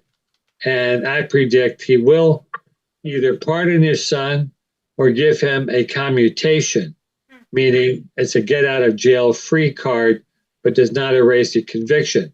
So what happened today was Hunter Biden was before the federal judge in California. They were supposed to start the trial today. And Hunter Biden and his attorneys pulled a surprise and said, they had the jury ready to be questioned to get on the jury panel. And they said, Your Honor, we want to plead guilty, but we want to offer what's called an Alford plea, ALFORD. That's the name of a case where the Supreme Court held that you can have a defendant plead that he's guilty, but still maintain his innocence. It's kind of an interesting plea where you say, look, I think I'm innocent, but the government has so overwhelming evidence against me, I'm going to be convicted. So therefore, go ahead and sentence me, but I want the record to show that I'm still maintaining my innocence. Well, the special counsel in that case, David Weiss, was not going to have none of that and say, look, Your Honor, the evidence is overwhelmingly that he is guilty. We're not going to stand for that. So then Hunter Biden said, okay, you got me in a corner. I don't want to go to trial. I don't want to embarrass my family any more than I already did in the gun charge case. I'll plead guilty to all the counts of tax evasion, tax fraud and all that, which he did today. So in December, I think it's December 18th, the judge will impose a sentence. So that will be after the election. And he's facing up to 17 years in prison. I think because, it's not really his first offense because he was already convicted of the gun charge here in Delaware a few months ago. So I think he's saying very serious time of at least 2 to 3 years, a hard time for these violations.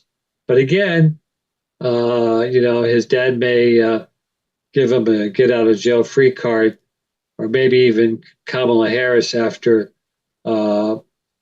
if she's elected, et cetera. But that's where that case stands right now. you've spoken extensively on over-criminalization from a conservative perspective. How should we reform the criminal justice system to prevent the government from overreaching into citizens' lives with excessive laws and regulations? Well, that's a good question. I mean, we have thousands and thousands of laws on the books, and we have tens of thousands of regulations that criminalize conduct that the normal citizen would not think you're violating, whether it's using your property that the government claims is a wetland, and you build a deck on your house, and then the EPA says, "Oh, that's a wetland. You're now guilty of a felony." That stuff happens, so one way to do that is to try to get rid of these regulations. In fact, I think it was today, Donald Trump at his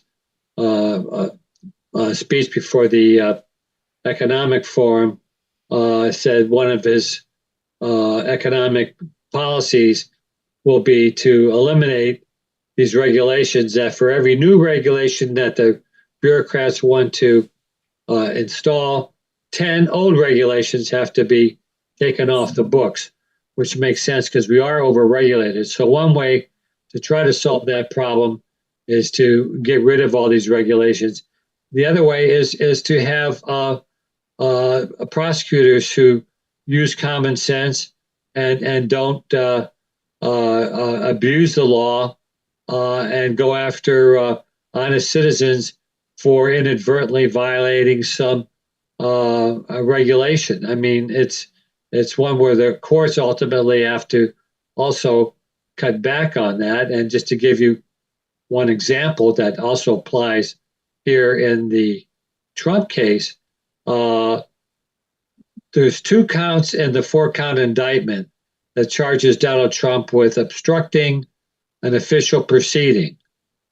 And Supreme Court, besides the immunity case, in a related case dealing with the January 6th defendants, it was called the Fisher case. The Supreme Court said that statute, obstruction of an official proceeding, can't be used for simply, protesting outside of Congress or trying to have the election recounted, etc., because that statute was enacted after the Enron case, where it dealt with corporations destroying documents and their computers and destroying evidence, and thereby obstructing the investigation. So the court said, hey, there was no destruction of evidence here in the January 6th protest or riot. But to show you how over-criminalization this case is, when Jack Smith imposed a superseding indictment, to be sure, he stripped away a couple of things about Trump talking with the Attorney General. And I expected that if he was an honest prosecutor, he would take off the 2 counts out of the 4 of obstructing an official proceeding, because there was no evidence of documents being destroyed. So what Jack Smith said was, aha, I've got something that he was tampering with. He put in a superseding indictment that the ballots from the various states' electoral college count that's in a box that was on the dais of the Senate proceedings, that during the protest, the congressional aides had to lift the box up and take it over in another room for the 6 hours and then bring it back. And they go, aha, there he is, Your Honor. He's destroying documents and shredding evidence and so forth. And I go, oh, man.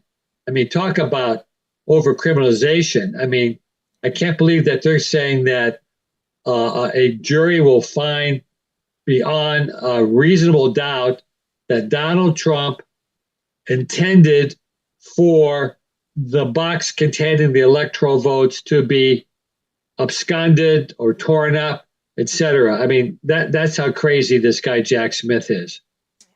Wow. We're those that are watching the live stream, please visit RedAmericaFirst.com. Sign up. We have newsletters every month. We have town halls every week, and we open up for our members within our team to engage with the guest speaker. And we're getting amazing news updates from Paul live right now about Jack Smith's hearing that occurred today.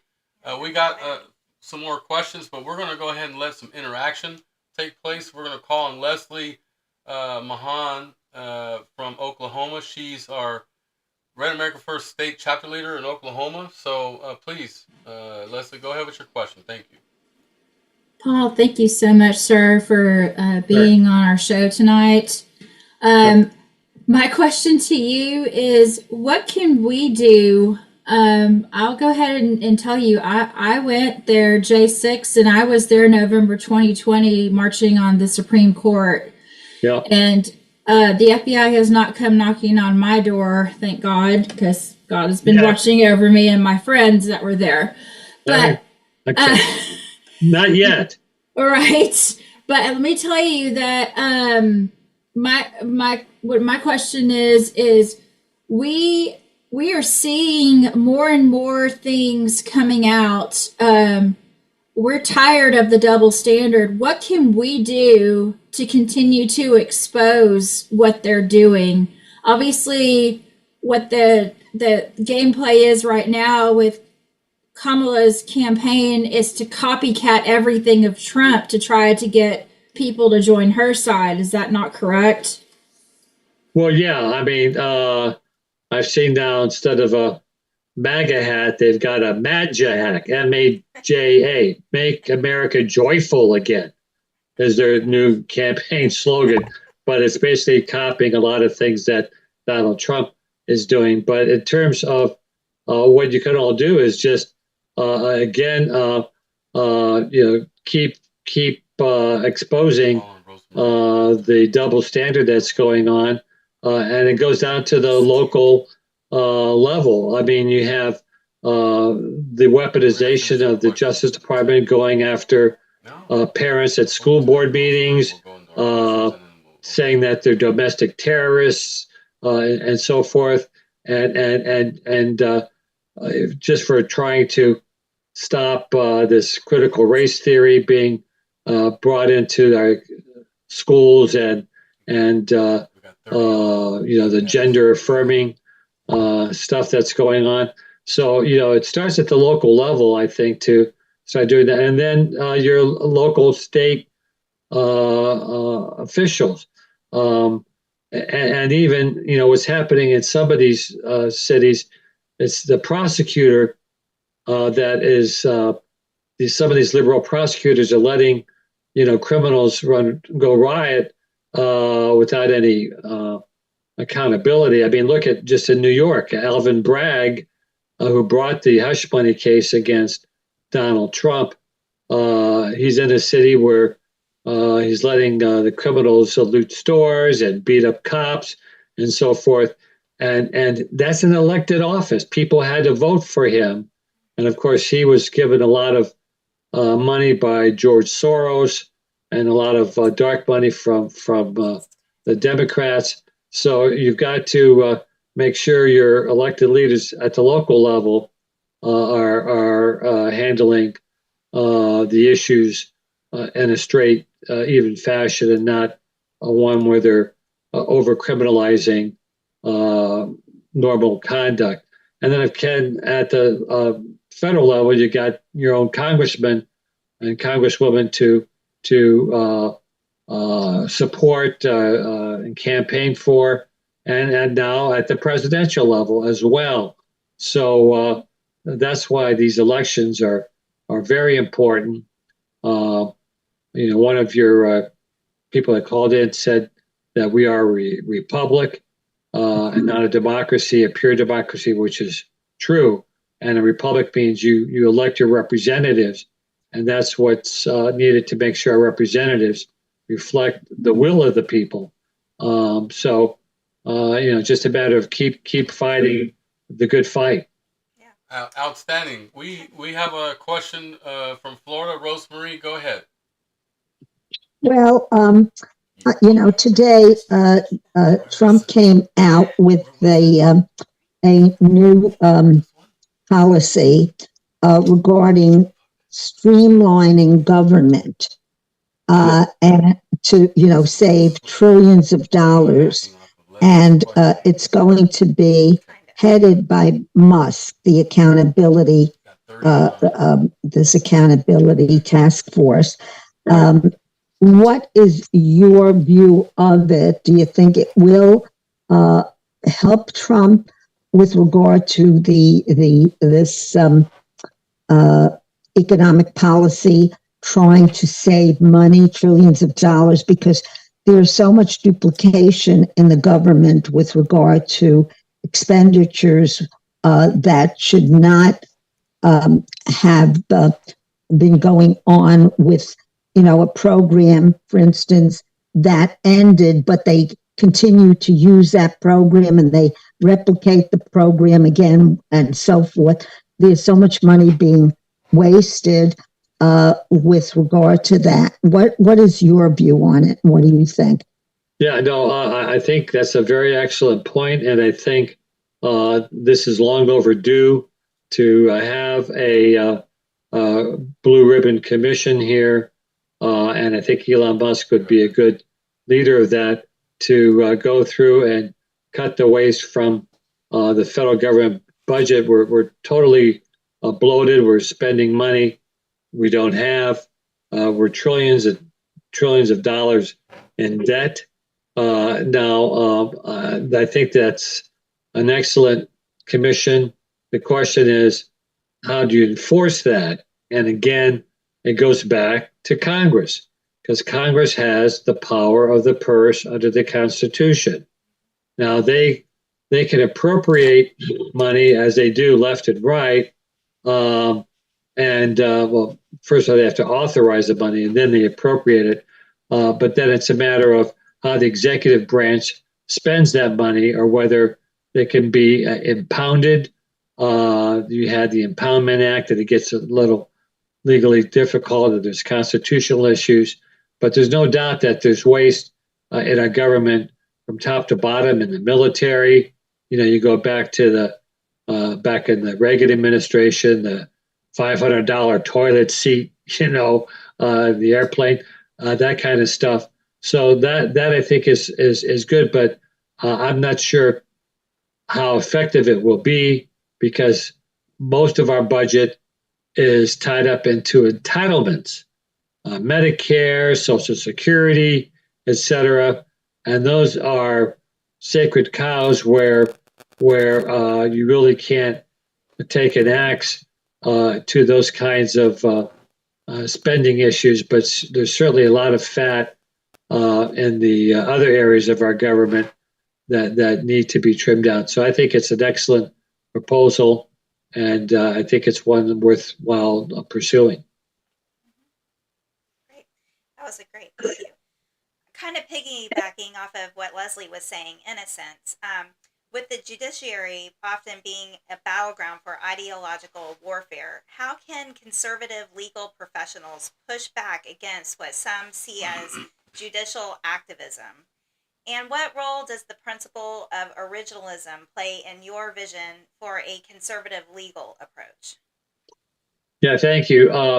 In fact, that came up at today's hearing. Oh, yeah.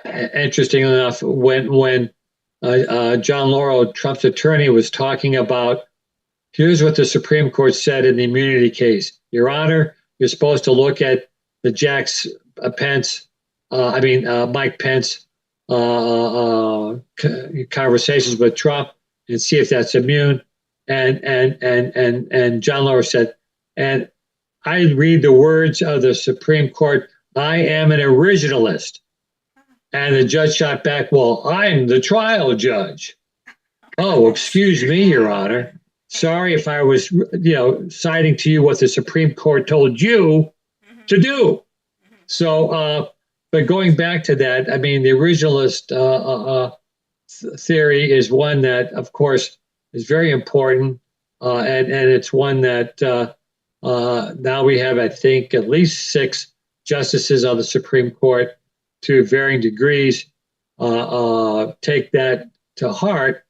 So it's a matter of the Supreme Court as well as lower courts to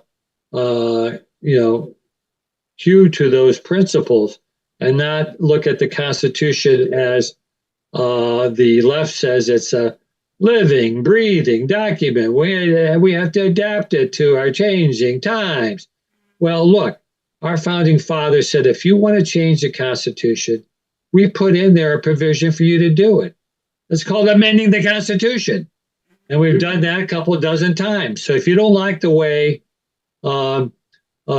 things are, or like the way a Supreme Court decision comes out, you can amend the Constitution if it's a constitutional decision.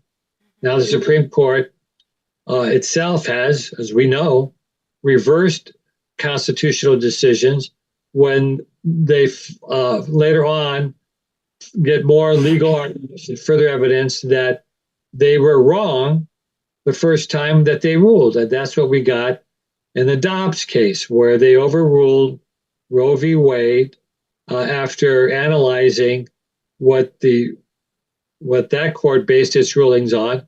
And you even had liberal legal jurists admit that, yeah, the Roe v. Wade, the court was being an activist court there.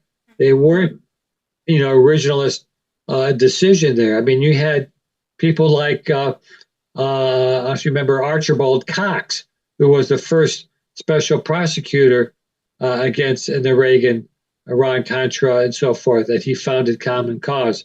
He even admitted, yeah, that Roe v. Wade was really way off the reservation.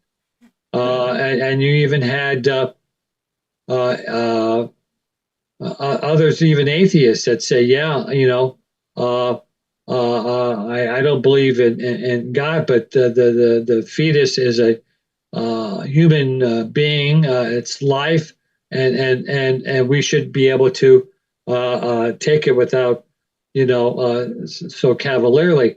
And so the originalist arguments are one that needs to be preserved. It's just a matter of whoever is the president gets the authority to appoint those kinds of judges, both in the lower courts and the Supreme Court.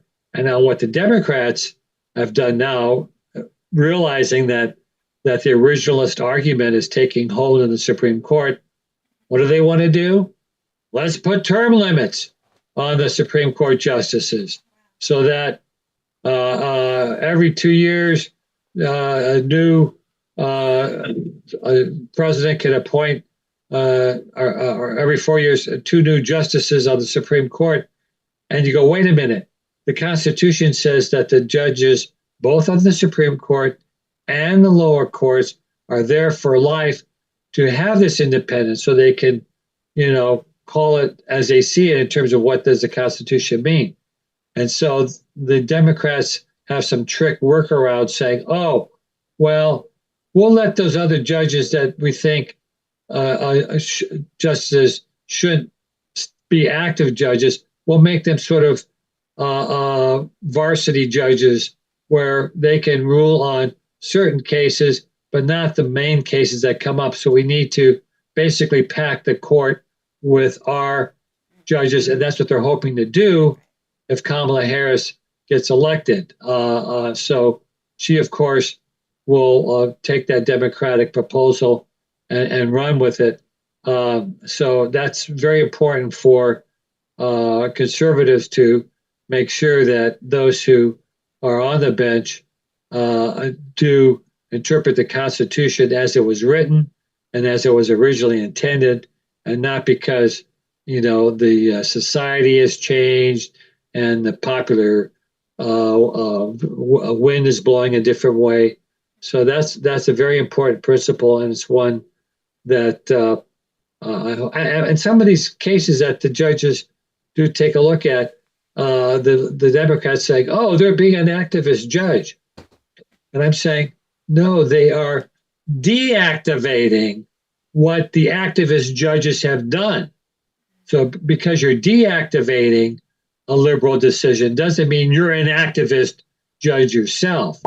And that goes back to a lot of cases under the old Chief Justice Earl Warren in the 60s and so forth, where you had all these liberal rulings. So it's just one where, the media is just pouncing on the judges. They're going after Clarence Thomas for alleged ethics violations. They're going after Judge Gorsuch, Judge Alito, because his wife flew a flag upside down. I mean, this stuff that's just really ridiculous because they want to attack these conservative judges and muddy them up and discredit them in order to get their philosophy of being activism back in the mainstream. But I hope we don't go back to those days.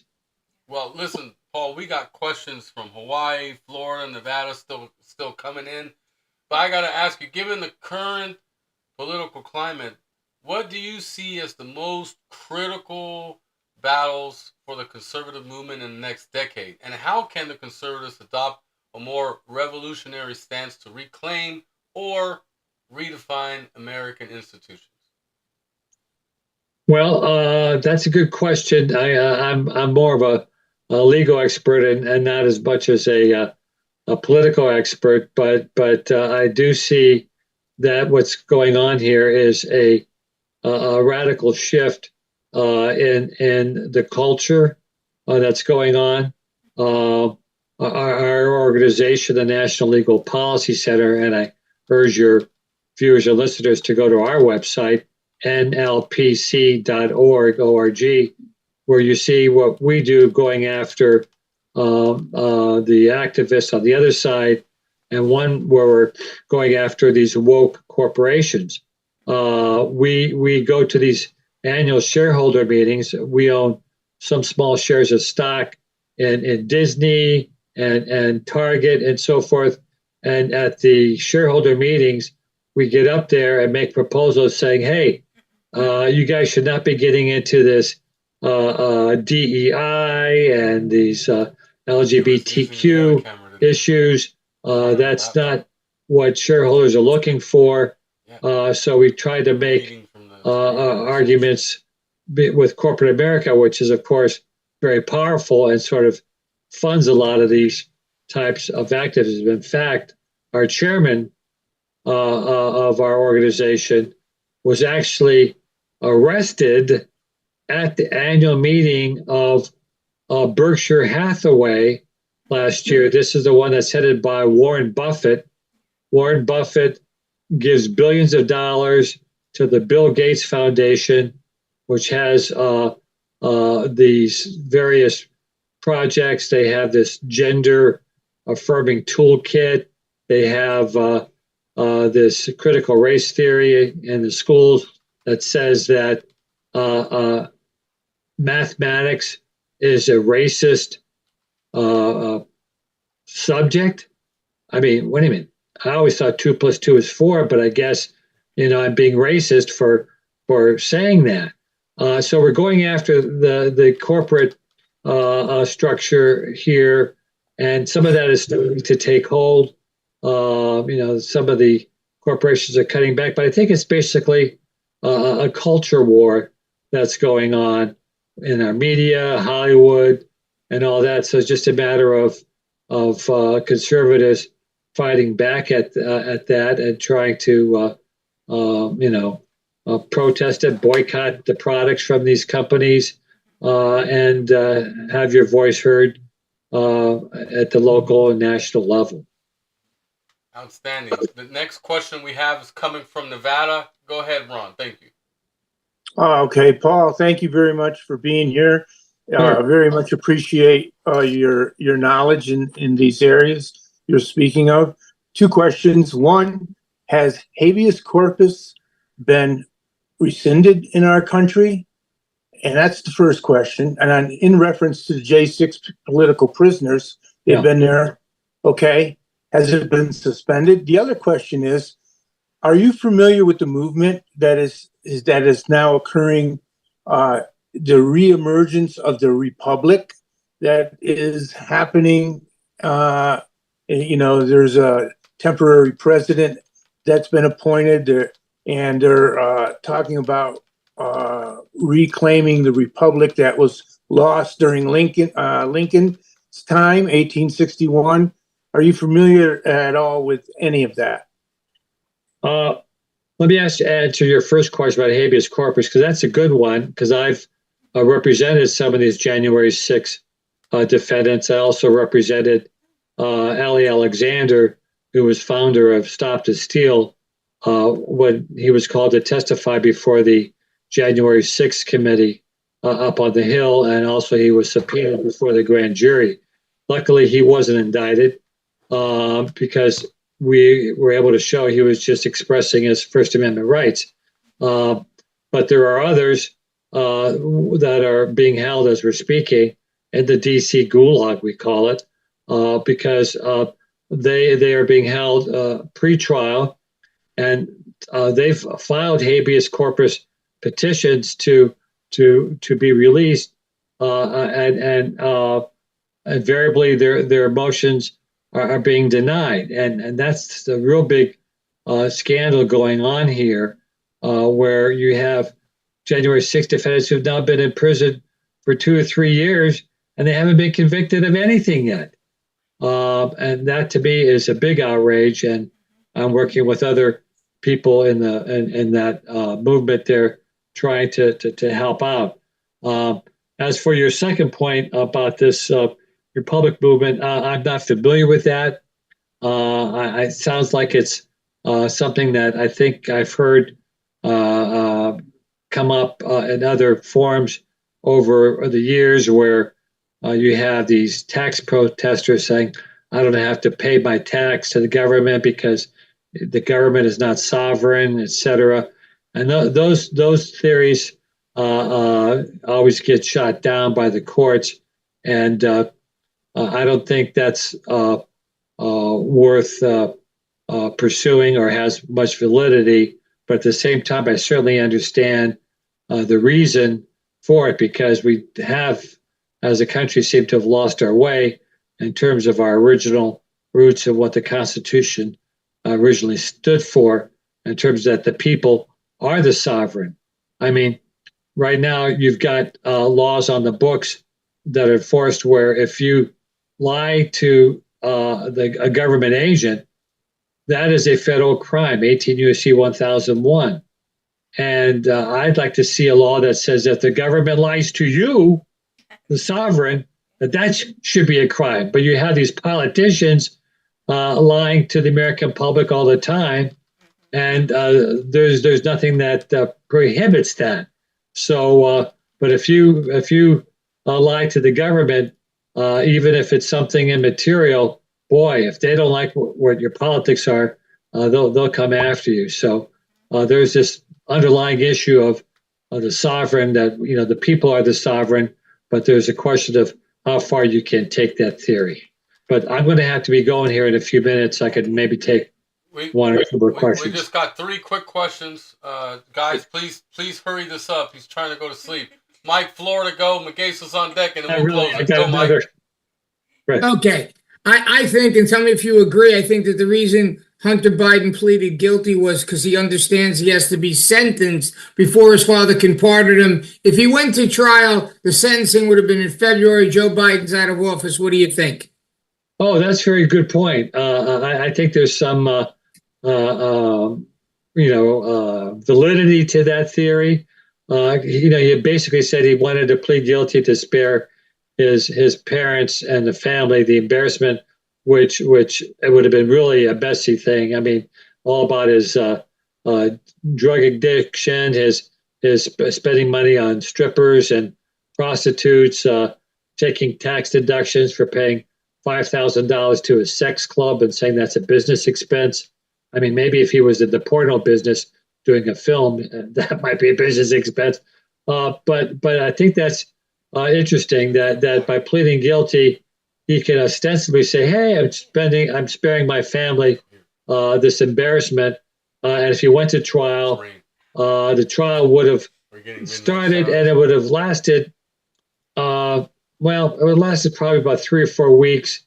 And then if he would have been convicted, the sentencing still would have been a few months later. So I think that's a good point, but I think he basically realized that if he pled guilty now, he can get this behind him clearly before his father's out of office. So maybe that was a gamble that if he did go to trial, the sentencing. See, right now the sentencing is for December 18th, and that's with no trial. So if you tack on 4 more weeks of the trial and a conviction, now you're in middle of January. He's already 2021. Right. Yeah.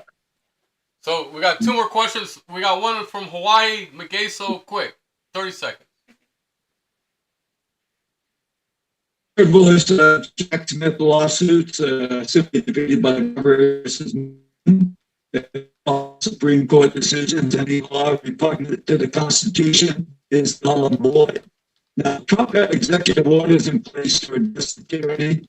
The military swore an oath to protect us against enemies, foreign and domestic. At what point does the military do the right thing under the commander in chief Trump and stop the tyranny and protect the people?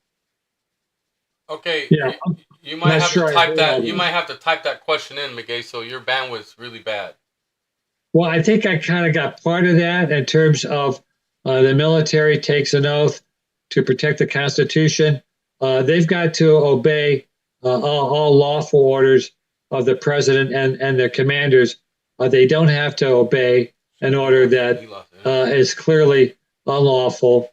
So I think if there's an order by the commander in chief, as they gave as an example, the immunity case, can President Trump order his SEAL Team 6 to go kill a political opponent?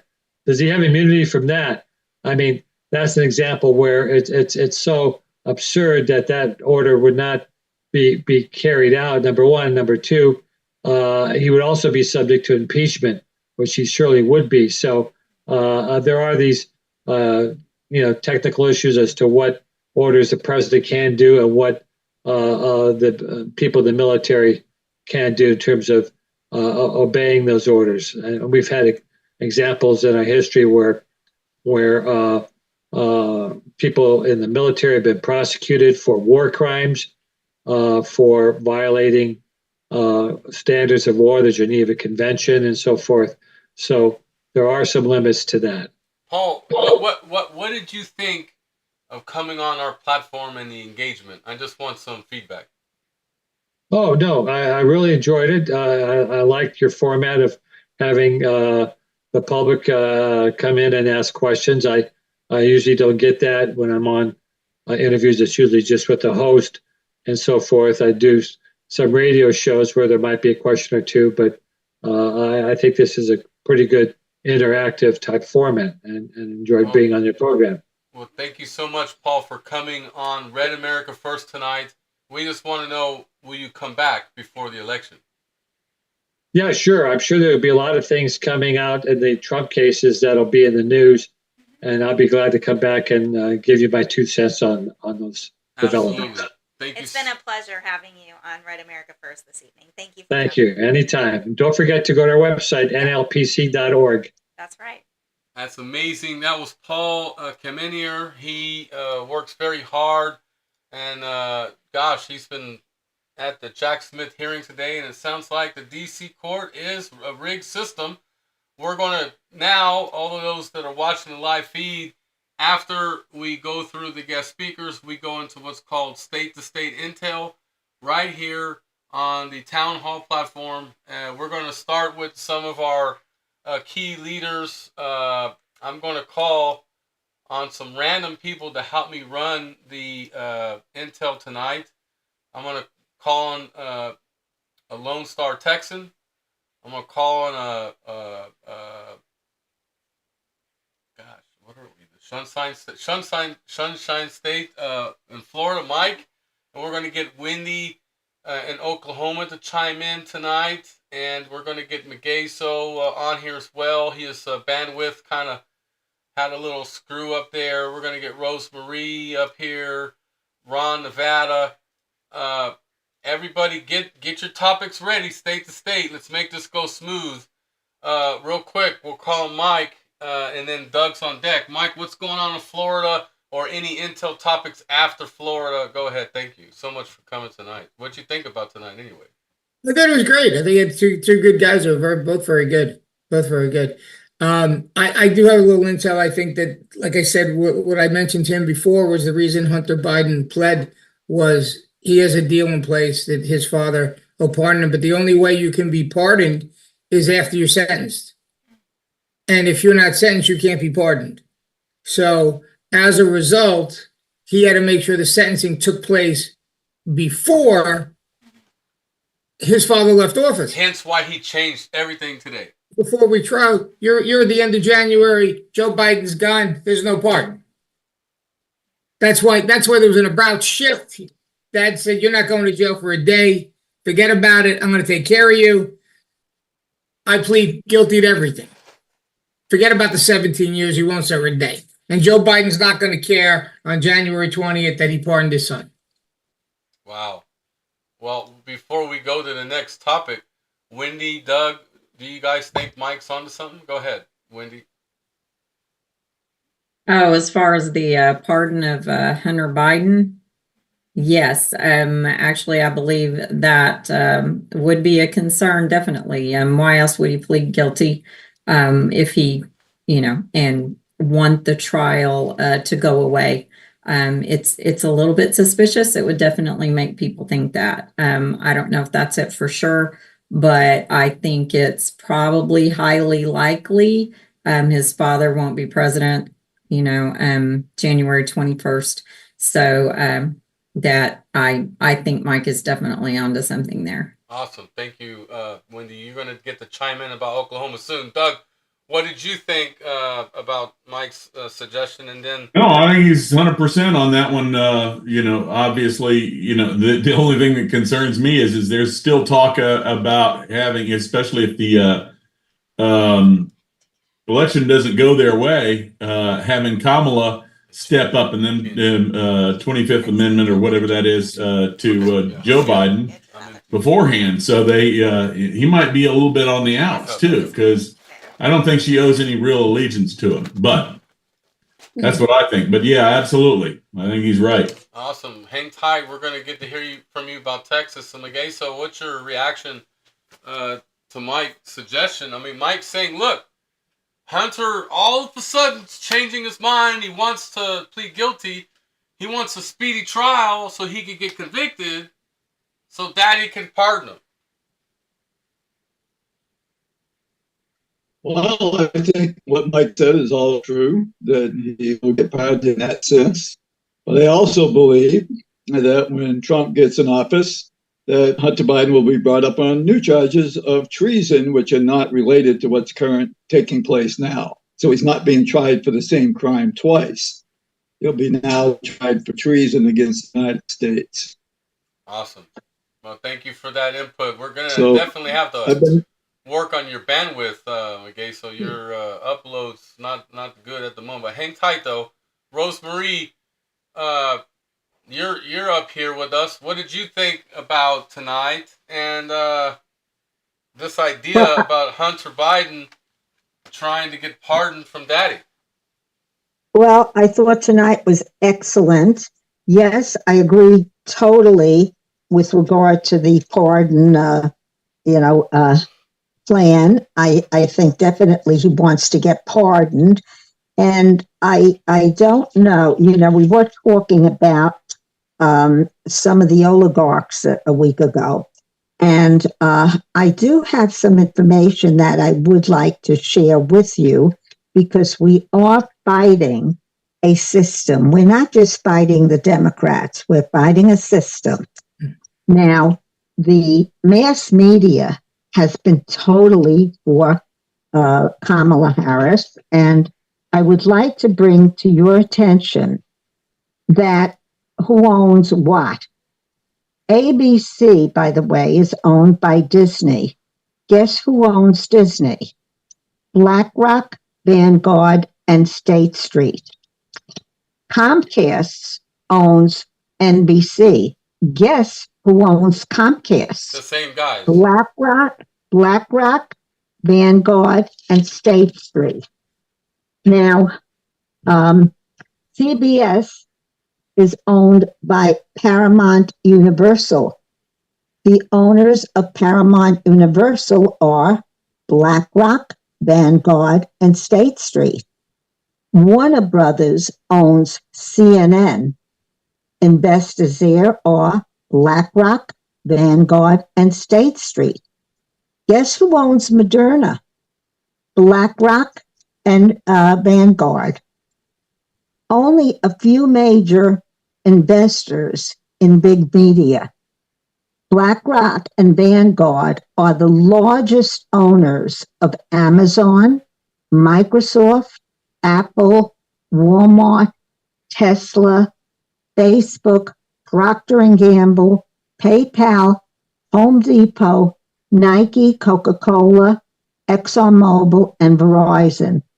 BlackRock and Vanguard are really own most of everything, and they run 500 top companies in the United States, or, worldwide. So we are really fighting a very, very big system. These people are wealthy. It's like, let's say, David and Goliath. And Goliath is this system that we are fighting. And it's going to be imperative for us to get that information out.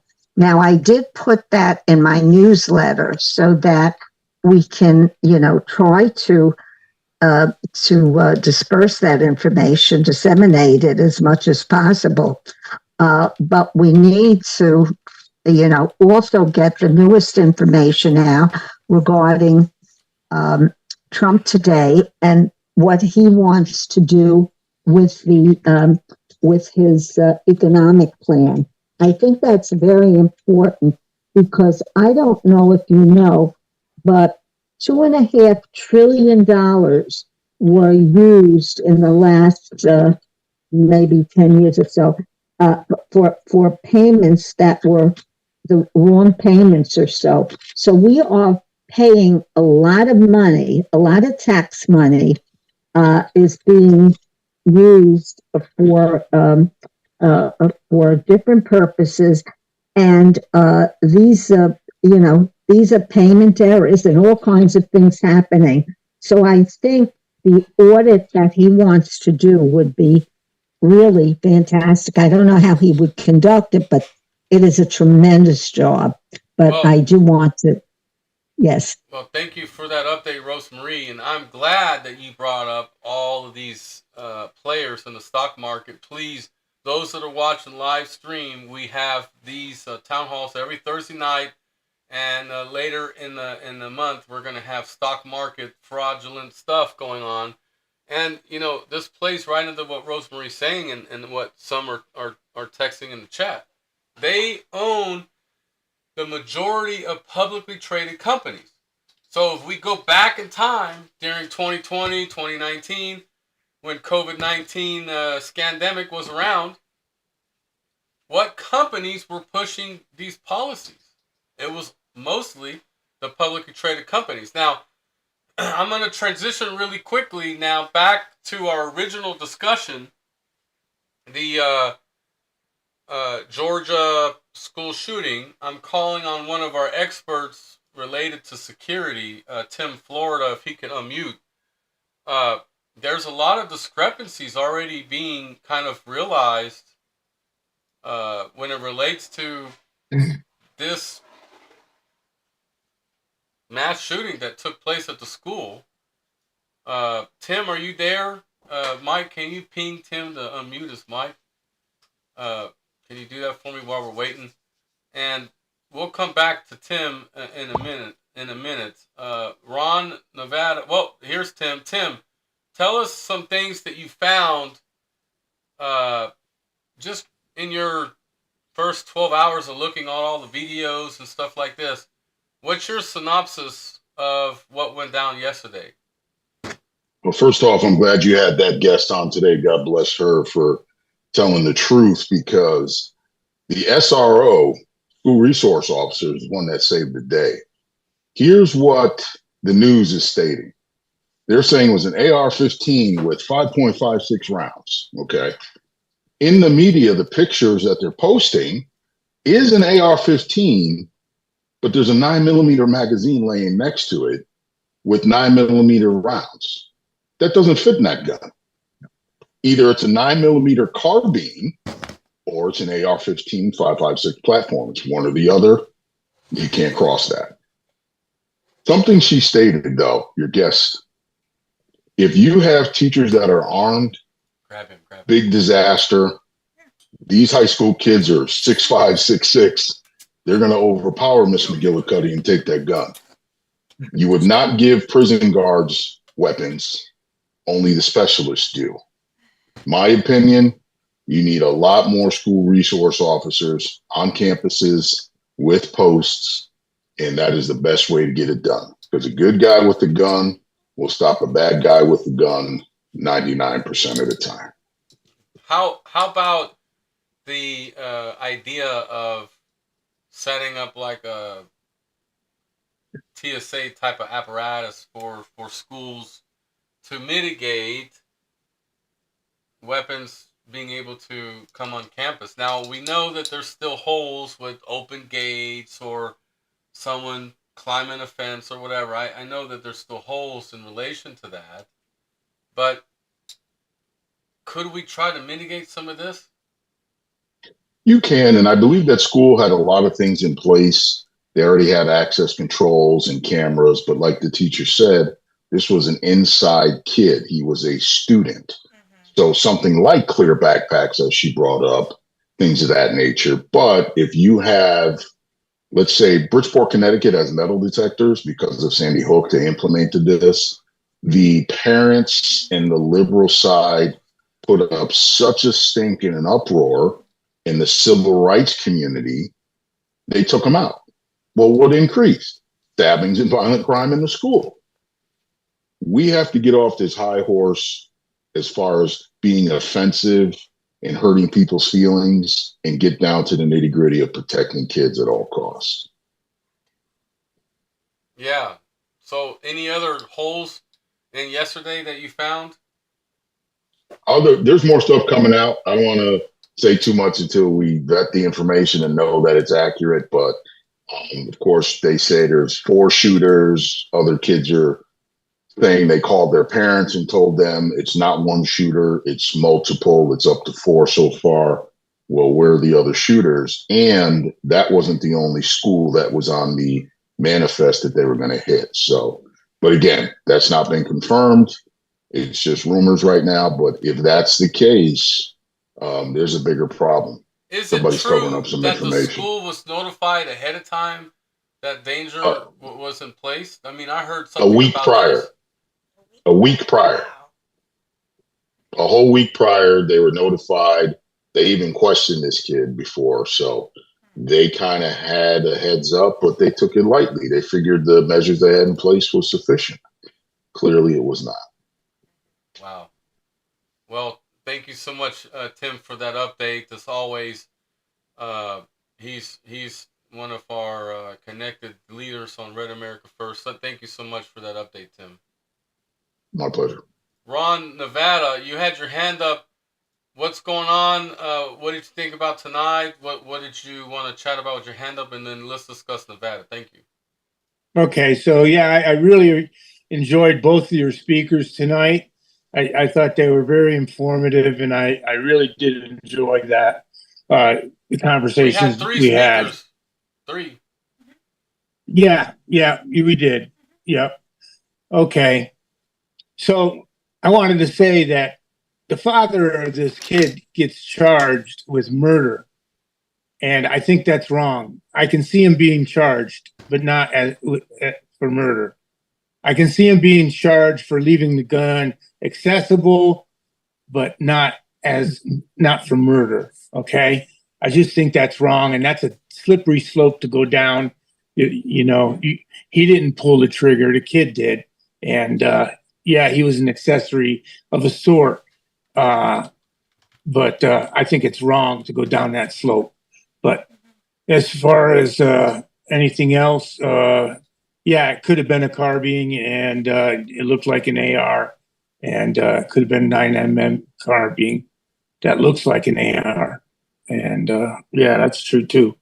As far as what's going on in Nevada, well, I belong to Nevada Coalition of Voters.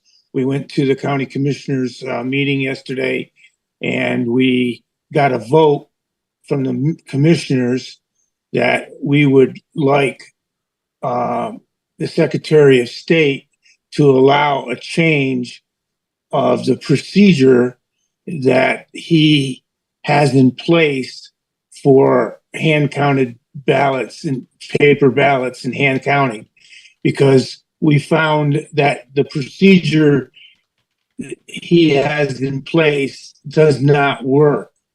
It just does not work. And so we petitioned the county commissioners to send a letter saying that we would like to change that procedure here in Nevada to a system that does work, like the Missouri system, for instance. And the county commissioners all voted, except for one, to send that letter to the Secretary of State. Who knows what he's going to say? But it's not going to happen for this election. They said it's too late for this election for it to occur. And so anyhow, that's what's going on here where I live. Wow, thank you so much for that, Ron, Nevada. Is anybody leading in the polls that you like? Is anyone leading in the polls you like? Valerie's asking, Ron, for Nevada. You gotta unmute.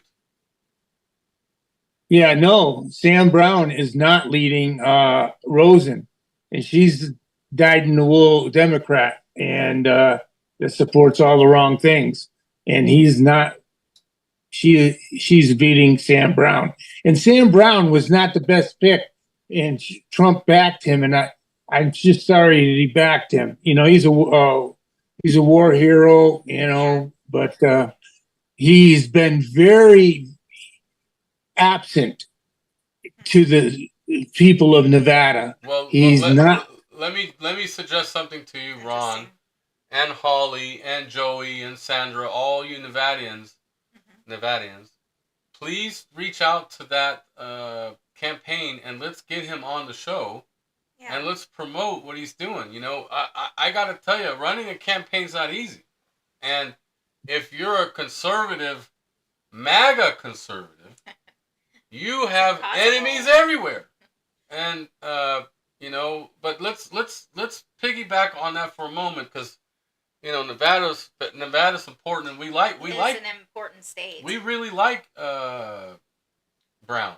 So yeah. But hang tight, Ron. We're gonna get Joey and Sandra and Holly to chime in a little bit. Doug, Texas, what's going on in the Lone Star State besides the border wide open? Well, border wide open. You guys got it. I was just on the phone with some Customs and Border Patrol people today, as a matter of fact, and they said that we were talking about their budgets. There is no budget. You know, their stuff is so antiquated that they can't get anything, any kind of equipment that they need down there. And they said, believe it or not, to me, that the Venezuelans are down in El Paso right now. I trying wouldn't doubt to get into here. I wouldn't doubt it. That would be the first place in Texas to infiltrate. Yeah. So they're making inroads in there, and all of my contacts out in El Paso were saying the same thing: is that this is happening. And just to go back just a second, is would I hold the parent responsible? Hell yes, because for people murder, responsibility for their kid. or murder, assisting. No, murder. Because let me tell you, he ain't been taking care of his damn kid. And we need to start holding these parents responsible, because he ain't 18 yet, is he? So whose responsibility is he? That parent. And I'm sorry, I come down hard on that way, and I come down real hard on that. But yeah, And still, until we start taking care of our own kids and taking responsibility for what we've got going on there, you can't just say that we're going to give you a slap on the wrist or whatever else. No, murder, done. Especially since they know that this has been ongoing. Well, so I am not going to argue legal dispute with my members, but I will say that there's negligence and there's assistant murder and there's other things that we you can say manslaughter or whatever else. But I just think that the onus belongs to the parent at that point in time. You know, as I tell my kids or told my kids, I still do to this day. I tell them, when you walk out this door, you're representing this family. You're representing me and your mother and everybody that's gone before. So you better keep that in mind when that happens out there. Because let me tell you, if you ain't acted right, that's on me. It's not on somebody else. It ain't on poor parent. I mean, poor, look at he got on the internet too much. No, it's me. Wow. Very good. Very good point. And that is an old-fashioned parent speaking there. Thank you, Doug. I gotta admit, I have similar feelings, but I just don't know a murder charge. There's got to be other charges we could slap on the parent. But I agree, the parent should be held responsible to a certain degree. And it sounds like the Georgia officials are going to try to charge the child as an adult anyway. But no, let's go back to Wendy now in Oklahoma. Wendy, give us an update on what's going on in Oklahoma. And I know you guys were working on an election integrity bill. Did it ever get presented at the House? Because, you know, the Uniparty's working against us all. So how's it going? Thank you so much. Yeah, and we just had the press conference for the Freedom Caucus to start in Oklahoma. So we now have our own Oklahoma State Freedom Caucus. That's part of the national organization. That's very heartening because I understand they are active in other states. So getting the legislators together in the state of Oklahoma to start fighting some of this, these organizations and lobbying that's coming into the state with these agendas that the people of Oklahoma don't agree with. That's going on. So that press conference just happened. Of course, that organization in our newspapers and in our media here in Oklahoma is being presented as far right, even though it's basically just common sense, constitutional good governance. And but that's not surprising here. That's been going on a while. Also in Oklahoma, Monday is the Edmond Public School school board meeting. That is the school system with North High School where the student was told to take the flag off of his truck that he drove to school. There have been people that have been driving around the school every morning, a lot of the patriots here, to show support for that student. The Oklahoma Department of Education did tell the districts that they need to get comprehensive policies in place to protect the students' First Amendment rights or to discuss, the flag situation. I think personally that statement could have been a little bit stronger, especially in favor of the students' First Amendment rights, but we'll see what happens. Wait. Can you help us get the parents and the students on our platform? I can ask. I think I know people that know this student and know his parent. So I can try. We want to talk about a high school student having an American flag and the school banned it. Because I'm going to tell you something. Unheard American story. We were dropping our son off to school. This is back in the 2016 election cycle. And during Halloween week, I was wearing a different mask every day. So the first day I was wearing like Darth Vader and I'd play Imperial March really loud. And I dropped my son off. No one said anything. Tuesday I wore like a scary movie. Yeah. And I played the scary movie music. And then and then on Thursday I wore a Trump mask and I was playing like patriotic music. So I get a phone call from the vice principal. Yeah. And says, you scared all the kids. All these parents and students. And we're like, well, let me talk to the principal because you're the vice principal. So the principal calls me and I said, hey, I wore scary mask, and I wore Donald Trump. But somehow, the first 3 days, I didn't scare anybody. I wear Donald Trump. Oh, I scared the whole school. But you know what the principal says? I'm MAGA. Don't worry about it. And she hung up. But I'm telling you, I want to talk to this parent. We went through this. The First Amendment rights. I couldn't even wear a Trump mask. I scared liberals in a red county, mind you. But please continue. Well, according to the Fifth Circuit Court, students do not give up their First Amendment rights at the classroom door, but the parents might be a different story. It was such an odd split decision. If you remember the kid in Plano, Texas, that the principal told him he couldn't hand out the candy canes during a Christmas party because it had a Bible verse on it or something. And the court did hold that the principal violated the student's First Amendment rights, just flat out violation. But the parents sued because the parent was also at that party and wanted to hand it out to the parents. And the principal said, no, you couldn't do that. And in a split decision, the court could not say that she violated the parents' rights. It was a split decision. Some of the judges thought the parents' rights were also violated. So you'd have to look at that decision, Ashley, and see if maybe your school violated your First Amendment rights by calling you and saying you can't wear that mask. Now, if it was your child, they, believe it or not, unfortunately, they may have a stronger case. But yeah, we have this ongoing. I did write an article on my thoughts regarding the situation, and it did cite this court decision. But the issue with the child in Plano was 2003.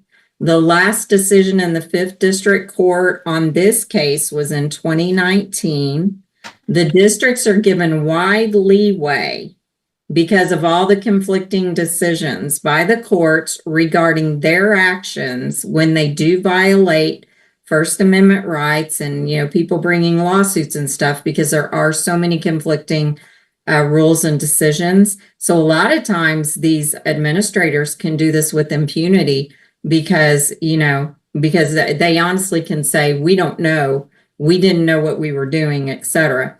My concern with this, and this is my school district, and I've substitute taught in this school district, but not at this high school. My concern is the district set itself up saying that we are the only ones that can determine how the flag is flown in school. That is the state determining, how political speech is going to be handled in the classroom and in the school building and on their grounds. Now, I do not think that is a position that they want to take, because to me, that's a losing position in court. You can't have the state censoring political speech to that effect and saying, the district saying, we're the only ones that can determine how the flag is flown. So that was an issue for me. But there is a school board meeting on Monday, and the school board in Edmond, who, by the way, I want to say the ladies on the school board, I believe, are all decent people. It's just a matter of how they're going to come down on this. There's going to be a rally beforehand, and so that comes up on Monday. Wow. Yeah. Also in Oklahoma, we are getting together issues. Of course, we're always about the elections here. We do have issues. The only thing that passed our legislature this year was the Ranked Choice Voting Act. That was simple. That was a slam dunk in Oklahoma. There's no way anybody's going to oppose banning that. But as far as other legislation, it did not get through. One of the main obstacles, though, to election integrity legislation this spring was defeated in her primary. She was a senator, so we were, the grassroots was able to get that done. And there are a couple things going on there. We are seeing some success now starting in Oklahoma with the grassroots candidates. being elected pretty overwhelmingly. It looks like some of the races are close and some of them aren't. So we're going to be working on all of those. I've started work on some campaigns to myself, getting out there and doing that, because my whole thing with the elections was being non-biased, because elections belong to everybody. It doesn't matter what your political affiliation is. And, you know, I didn't want data analysis questioned for reasons of political bias, of course. But now we have about 3/4 of the citizens of this country who believe that our elections are basically not clean, regardless of their political affiliation. So they do not think 2024 is going to be free and fair, so to speak. They do believe there's going to be shenanigans. So, you know, people have been informing people all this time. I think we've done, I guess, a pretty good job across the country with at least informing people and letting them know, so they know what to look for. Well, but yeah, we've got a lot going on here. That was an amazing update for Oklahoma. And Wendy, just so you know, when it relates to election integrity, we have this system that Valor and I want to talk to you offline, and maybe you could kind of run that system for RAF, but it's related to election integrity. It's a way to be able to look at what draft bills are being written in all legislative branches, all the states and the federal as well. So let's talk about that next week. Thank you so much for that update in Oklahoma. Mike, let's go to the next topic in the intel round. What's the next thing that we're going to cover tonight? Thank you. Well, you know, a Democratic state senator came out and became a Republican. Oh, good. And that just happened in California, citing how the party, I'll read some of it. Here's what she said. As a lifelong Democrat, I'm horrified to see a Democratic Party I once revered, a party that sent us to the moon and back and inspired a new generation of youth like me, with messaging replete with opportunity, hope, optimism, and belief in working class Americans, now on the path to irrelevance and political extinction across major swaths of our country. Well, Mike, let me comment on this. California is one of the top progressive liberal states. They're not only are they allowing teenagers to make their own decision of what they want to do with their sex. They want to, you know, right. They want to get influenced by these progressives, and the progressives say, hey, you're really not a boy, you should fix this, without the parents' consent. And, you know, to add on to this, they just passed bills to give illegals $150,000, you know, towards a home. And let's not forget that there was this big data breach. Everyone's social security numbers got stolen.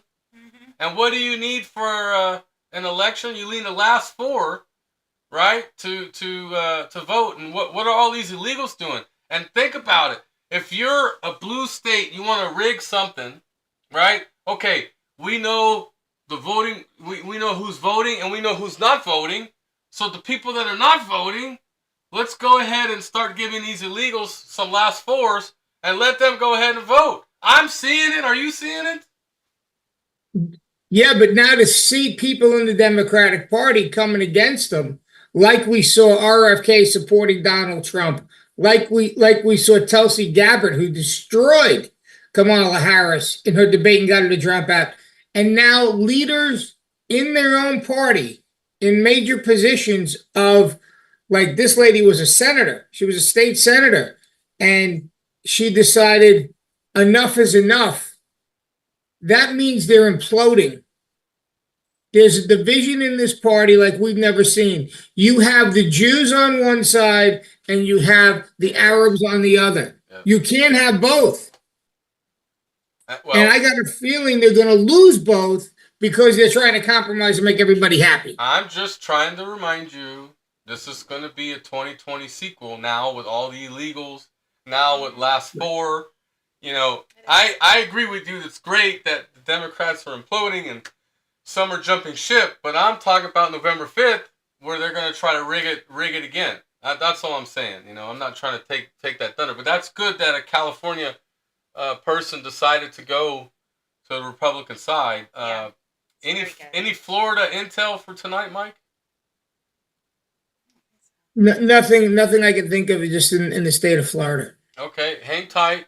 Let's see if Nancy and Larry are still there. They might be asleep. If not, Becky, Texas, you want to tell us what's going on in Texas, and we'll see if any other Texans want to add other Sabina as well. Go ahead, Becky. Yeah, couple things.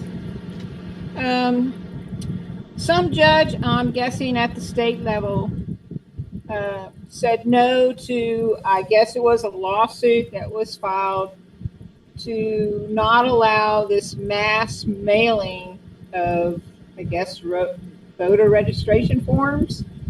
And what the judge said was, we already have things in place to not allow, you know, election integrity stuff to go on, which to me is a joke, because why else?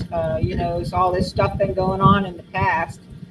Obviously, there's not everything in place to disregard that. Anyways, the second thing, and I'm sorry I didn't have all the details on that. That's okay. But the second thing, just heard tonight that our former governor, Rick Perry, is joining the House Speaker, Dave Phelan's team as senior advisor. Wow. And Rick Perry, I've always suspected when he was in office that he was a rhino. But the thing that's really odd is that when he went out of office and when Trump went into office, Rick Perry was on one of Trump's special kind of advisory group teams or something. But he's turning out to show his colors as a rhino. Dave Phelan was that one that filed that lawsuit against our attorney general to try and get him ousted. So things are getting interesting. And thank you for that update, Becky. And I want to tell everyone that's that's watching our live stream, you can go to RedAmericaFirst.com, sign up. We will get you connected, get you onto our town hall. In relation to what Becky's saying, rhinos, Republicans, conservatives, we're seeing this in Florida, where at the county level RECs, the rhinos changed the locks. Okay, hear me again. The REC headquarters for one of our counties, the locks were changed from the rhinos. Threats were being made to the MAGA team. And now this REC is completely shut down until after the elections. This is how divided. You know, Mike says, hey, the Democrats are in trouble. I'm here to tell you, we have Republican parties fighting every single day. It's in our party too, and the rhinos are creating a lot of havoc and a lot of shenanigans. So thank you so much, Becky, for that information.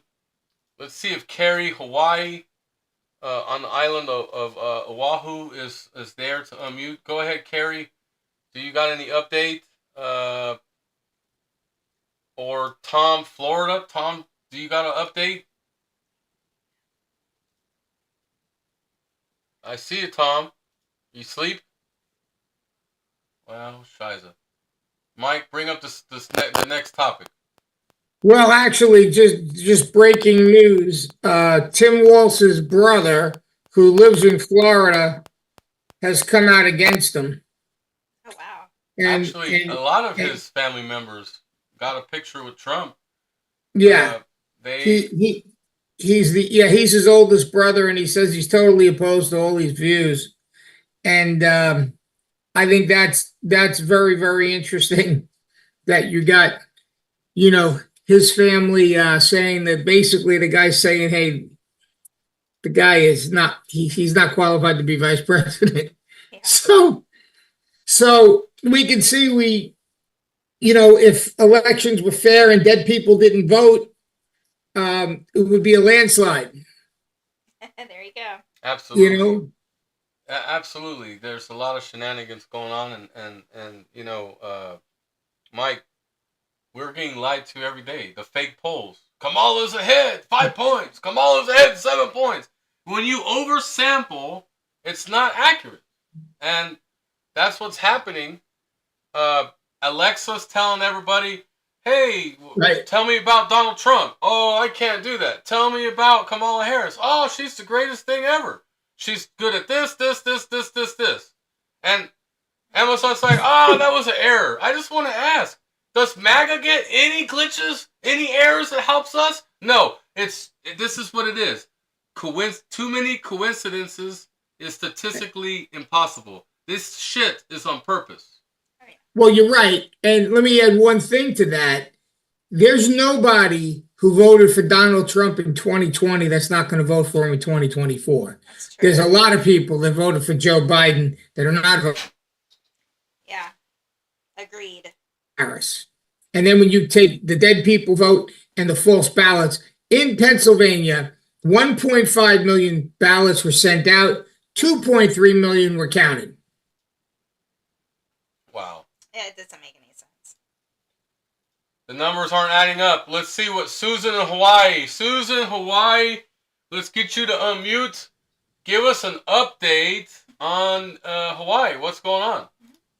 Hi, can you hear me okay? Yeah. Lima Charlie. Well, hi, everybody. Another great show for you. You know, as you know, I came off of a long, condensed family visit. So not a lot on the island of Kauai itself. I would say that Oahu bears watching very closely. An election year again, we've got tremendous upsurge in gun violence that we're noticing on Oahu.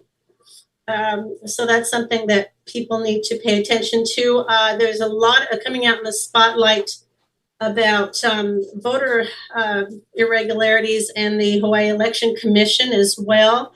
So a lot going on there. It seems to be kind of the battleground right now, Oahu, what's going on there. There are families that, of course, protesting against gun violence. Waianae has had more than several incidences, which is kind of interesting. It really would be wonderful to find an honest investigative journalist go in there and really see what's going on there, you know, as far as the upsurge and the uptick in these particular areas. I know Big Island's had their share of some of these incidences as well. So that in check with, you know, like I said, we've got some really crazy behavior from the chair of the Hawaii Election Commission. And as I sent you a quick blip today, Surfing for Truth has done amazing reporting on that, and also what has happened with exclusion with the Rhino Party, which, you know, unfortunately, the Hawaiian Republican Party does not appear to be really a party of inclusion. So there's a lot, you know, that they were left to have to deal with trying to get in, you know, even to the convention. So they have some really amazing stories to tell. And so, you know, we'll have to bring them on. I'm not on Oahu. I don't want to report illegitimately on what's going on, but I am noticing that there's just a lot of action there right now between voting and gun violence. You know, there just seems to be some coordination going on there, you know, behind the scenes that, you know, is really turning into kind of a hotbed. I hope exposure can come out on some of this very quickly, but you know, all eyes on that, and see if we can get to the bottom of some of that. Thank you for your update. And I just want to tell you, we're going to get Bob McDermott. He's the Senate candidate for Republican in Hawaii. We're going to get him on Red America First. He won his primary. And the sad story for Hawaii, it's a trifecta. I know, we got to get you guys out of that. It's all blue, blue, blue, and they're definitely doing a lot of illegal shenanigans. And they got the Attorney General, Secretary of State. It's all blue, and there's no checks and balances. They're definitely abusing their power, Susan. But you know, we're doing our best to make some things happen. So we're going to get Bob on and try to help us get more Hawaiians on as well. Okay, Susan? I really believe that Hawaii is a red state in a lot of ways, but the media is all controlled, and they are doing everything to keep it as blue in appearance and activity as they possibly can. And the tug of war is just at all levels. So yeah, thank you. There's some really good candidates out there. I hope we can get them all the way. And yeah, just the spotlighting that will really help us clean up the mess here. Yeah. Thank you. Oh, no problem. Gosh. Let's see. Someone's got. Well, I thought someone had their hand up. Thank you, Susan, for the update. Misty, Sabina, Carrie. Let's see, Holly. I'm trying. Sandra. There's a newcomer here. Well, Joey left. I was gonna call him Joey, but he's already gone. Any other go backs? Yeah. Go ahead, Sandra. Okay, let me turn down this other caption that I have on. You're gonna have to shut the audio off on the other one. I just did. Okay, yeah, my phone is just, it dies out real fast when I'm on Zoom. So I have to keep it folded on top of the charger because the plug part doesn't work anymore. It has to be on a thing. Anyway, what I'm concerned about, first of all, as far as just two quick things, the polls are really annoying to me because they make everybody on mainstream media think that Kamala is ahead. I swear to God, every freaking time I turn around, they are announcing on there that Kamala is ahead, blah, blah, blah. You know, it's like they're preparing us for their steal. Seriously. Exactly. And that's You're scary right. They to me. are. That's exactly And what I am not, I'm not liking that. But wait, And Sandra, thing, just on that topic, remember, Television programming. They are going after their already brainwashed people that subscribe to it. Mm-hmm. They're already telling them Kamala's winning, because they want, that's just every election. Oh, I'll just vote for who's winning. And it's like it's like election interference. But anyway, it's also misleading because then if they cheat and she wins, they're going to say, well, she was ahead in the polls the whole time. These people that are ignorant and don't know, they are going to believe that she freaking won, you know, and that's really disgusting to me that they're doing that. We're kind of in a 2016 parallel because they did the same thing with Clinton. Clinton's ahead, and Trump, out of nowhere, surprised the whole nation, right? But we're seeing the same thing with Kamala Harris. Kamala Harris is up 5 points. Even Fox News poll, Kamala Harris is up. You guys got to stop watching Fox. You guys got to stop watching all that. They lie to you. But what's your second thing you're worried about? I watch the controlled opponents too because I want to see what they're putting out there. I have to know. We have to know what we're up against. But the problem is that most people that do watch it, I can't go and get them to not watch it. You know, I mean, they're watching it and they're believing it. What am I going to do? Oh, don't pay attention to it. I've said that several times to a couple of people that picked, and I'm like, well, that's not true. You know, where did you hear that? Oh, on Fox. And I'm like, oh, but you know, they're fake news, but they're like, you know, yeah. You know what I mean? So what's your second thing that you're worried about? Okay, the second thing I'm worried about is that just today I heard that they're transferring hundreds of violent criminals, like within miles of Las Vegas, over to near Las Vegas prison. They're transferring them to this prison right near us, which is very scary. I don't know why they're doing it, but where's my article? Let me look real quick because I got it up. So Sabina and Misty, you guys are on deck. So get ready in that order.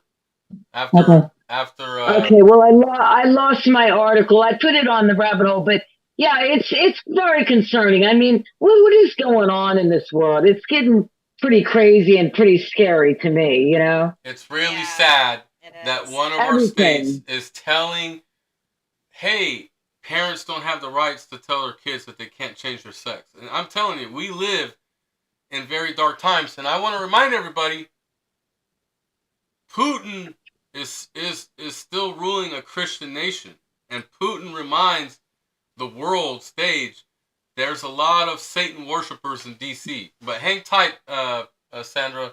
Let's ask your sister in Texas what's her update. Go ahead, Sabina, and thanks for coming on tonight. Yeah, so I don't know if I have really an update, but I agree with Sandra. As far as like like every now and then I do also put on the mainstream media, and because I have to also know what they're talking about and stuff. And I just tuned in a little while ago because I'm actually in San Antonio and I'm actually at an event, and I just got back to my hotel room and had to walk my dog because I brought my dog with me, and just came back now. So, but anyway, so I missed everything, but I don't know what you discussed yet, but I agree with her. I'm seeing the same thing, as far as like them, putting on Fox News, or like every now and then I switch it and I switch channel and I see like, oh my gosh, like she's up like 7 points or 3 points or whatever above, and I know that they're lying because, I'm also, listening to the guys, to the real news people on X, and see that, he's actually way ahead, of course, of Kamala. Of course he is, I mean, seriously, she had to she actually bust in her supporters and paid them to support her at what I forgot, was that Georgia area that she bust them in at? And then, like that kind of shit. And then also, the other thing that happened recently is, it was breaking news today, or a day ago, that China paid Fox's Dominion suit. Well, of course they did, right? So, or BlackRock did. Just, huh? Or BlackRock did.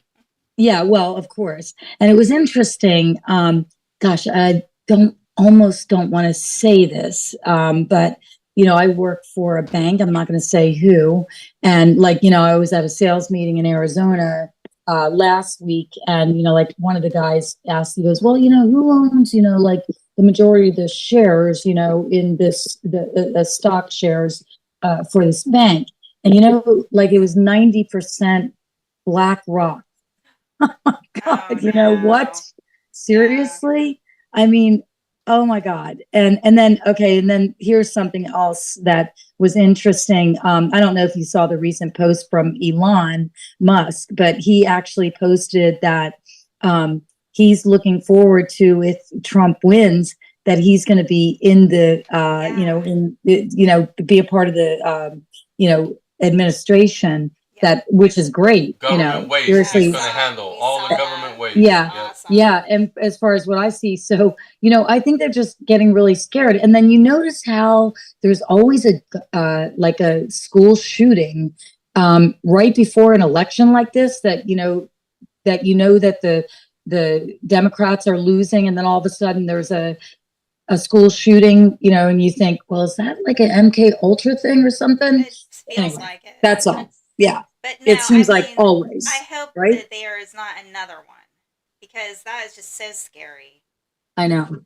It's horrible. Yeah. Yeah. But doesn't it seem suspicious? It does. Right? You're right. Oh, totally. Yeah. 100%. Right? You're right on track. Yeah.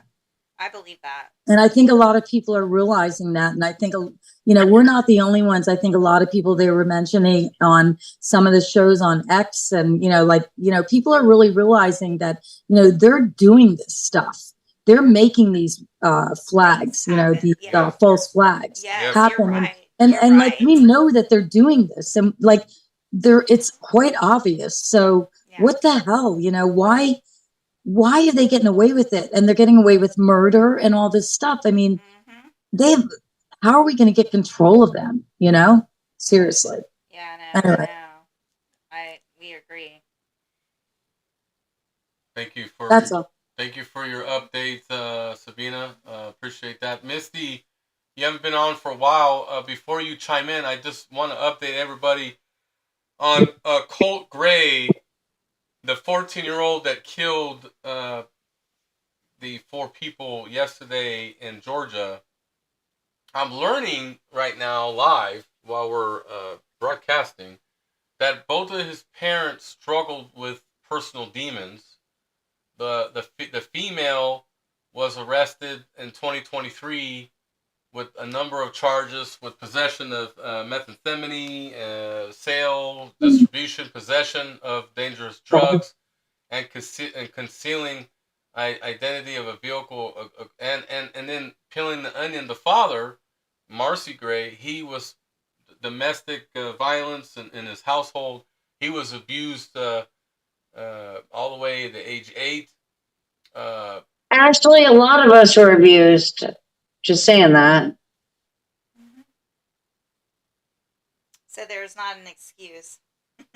No, exactly. Thank you, Valerie. You're welcome. Because that's not an excuse.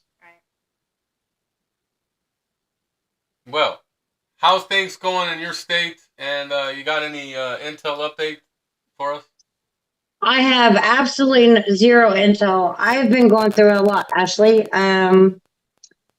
I've moved I have a new grandson, and I'm about to move to Florida, of which I want to see both you and Valerie when I get down there. Of course. Hell, listen, Tom, Pennsylvania, You know how we already get pulled left together, Pennsylvania, right? and he's in Florida. You know we get pulled, right? We live in Polk. We live in near Orlando. There we go. Yeah. We got it. You know how synchronicities, right? When you're doing the right thing, everything is in sequence. Yes. It aligns. Exactly. I'm just going to tell you, Tom, Pennsylvania had enough of Philadelphia, and he's moving to Florida. He's already... Oh, I didn't know that. It just so happened for me. It just was. Part of the reason I hadn't been on. And part of the reason why some of the times when I've come on the show and I would just be video only, I'm video only right now because it's easier. But it was because I was in a situation where I was with an alcoholic that was always loud and stupid. Remember how I told you keep me muted unless I want to unmute? Yeah. It was because I lived with an alcoholic that was abusive. And he would shitstorm. You get the term, shitstorm. Yeah. Because he don't understand it. He can't relate. He just wants to crap on anything. And I still wanted to have my own idea and understanding of what's going on, but I still had to kind of hide away and keep muted. That was why. Well, we're very happy. I'm not in that situation now, and I got a brand new baby. I got a grandson now. Oh, my third grandbaby. Well, congratulations. We're glad that there's been movings going on for like 3 months. Movings, a new grandbaby, one coming in. I had to help my daughter. I had to protect myself.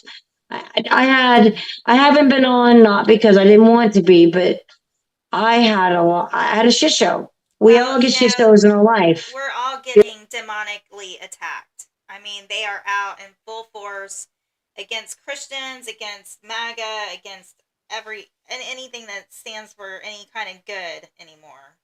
So it's like everybody you talk to, it's just like everyone's having issues, you know? Well, I'm going to admit, Valor and I were talking. Where's Misty? So we're glad that you're back in the fold and your situation's better and hopefully you're coming to Florida. We'll definitely meet you. Gosh, we met so many patriots on this platform. It's amazing. We love it. I'm calling on Jimmy, North Carolina. If you're there, I'm trying to unmute you. If not, we're going to go ahead and tell everyone on the live feed. There's over 30 people watching on X right now. Please, we are ultra MAGA and we're ultra censored.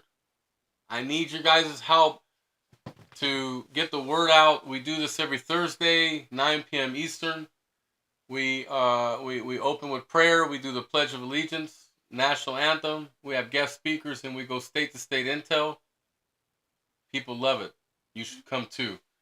On that note, we love you guys. Come back next week.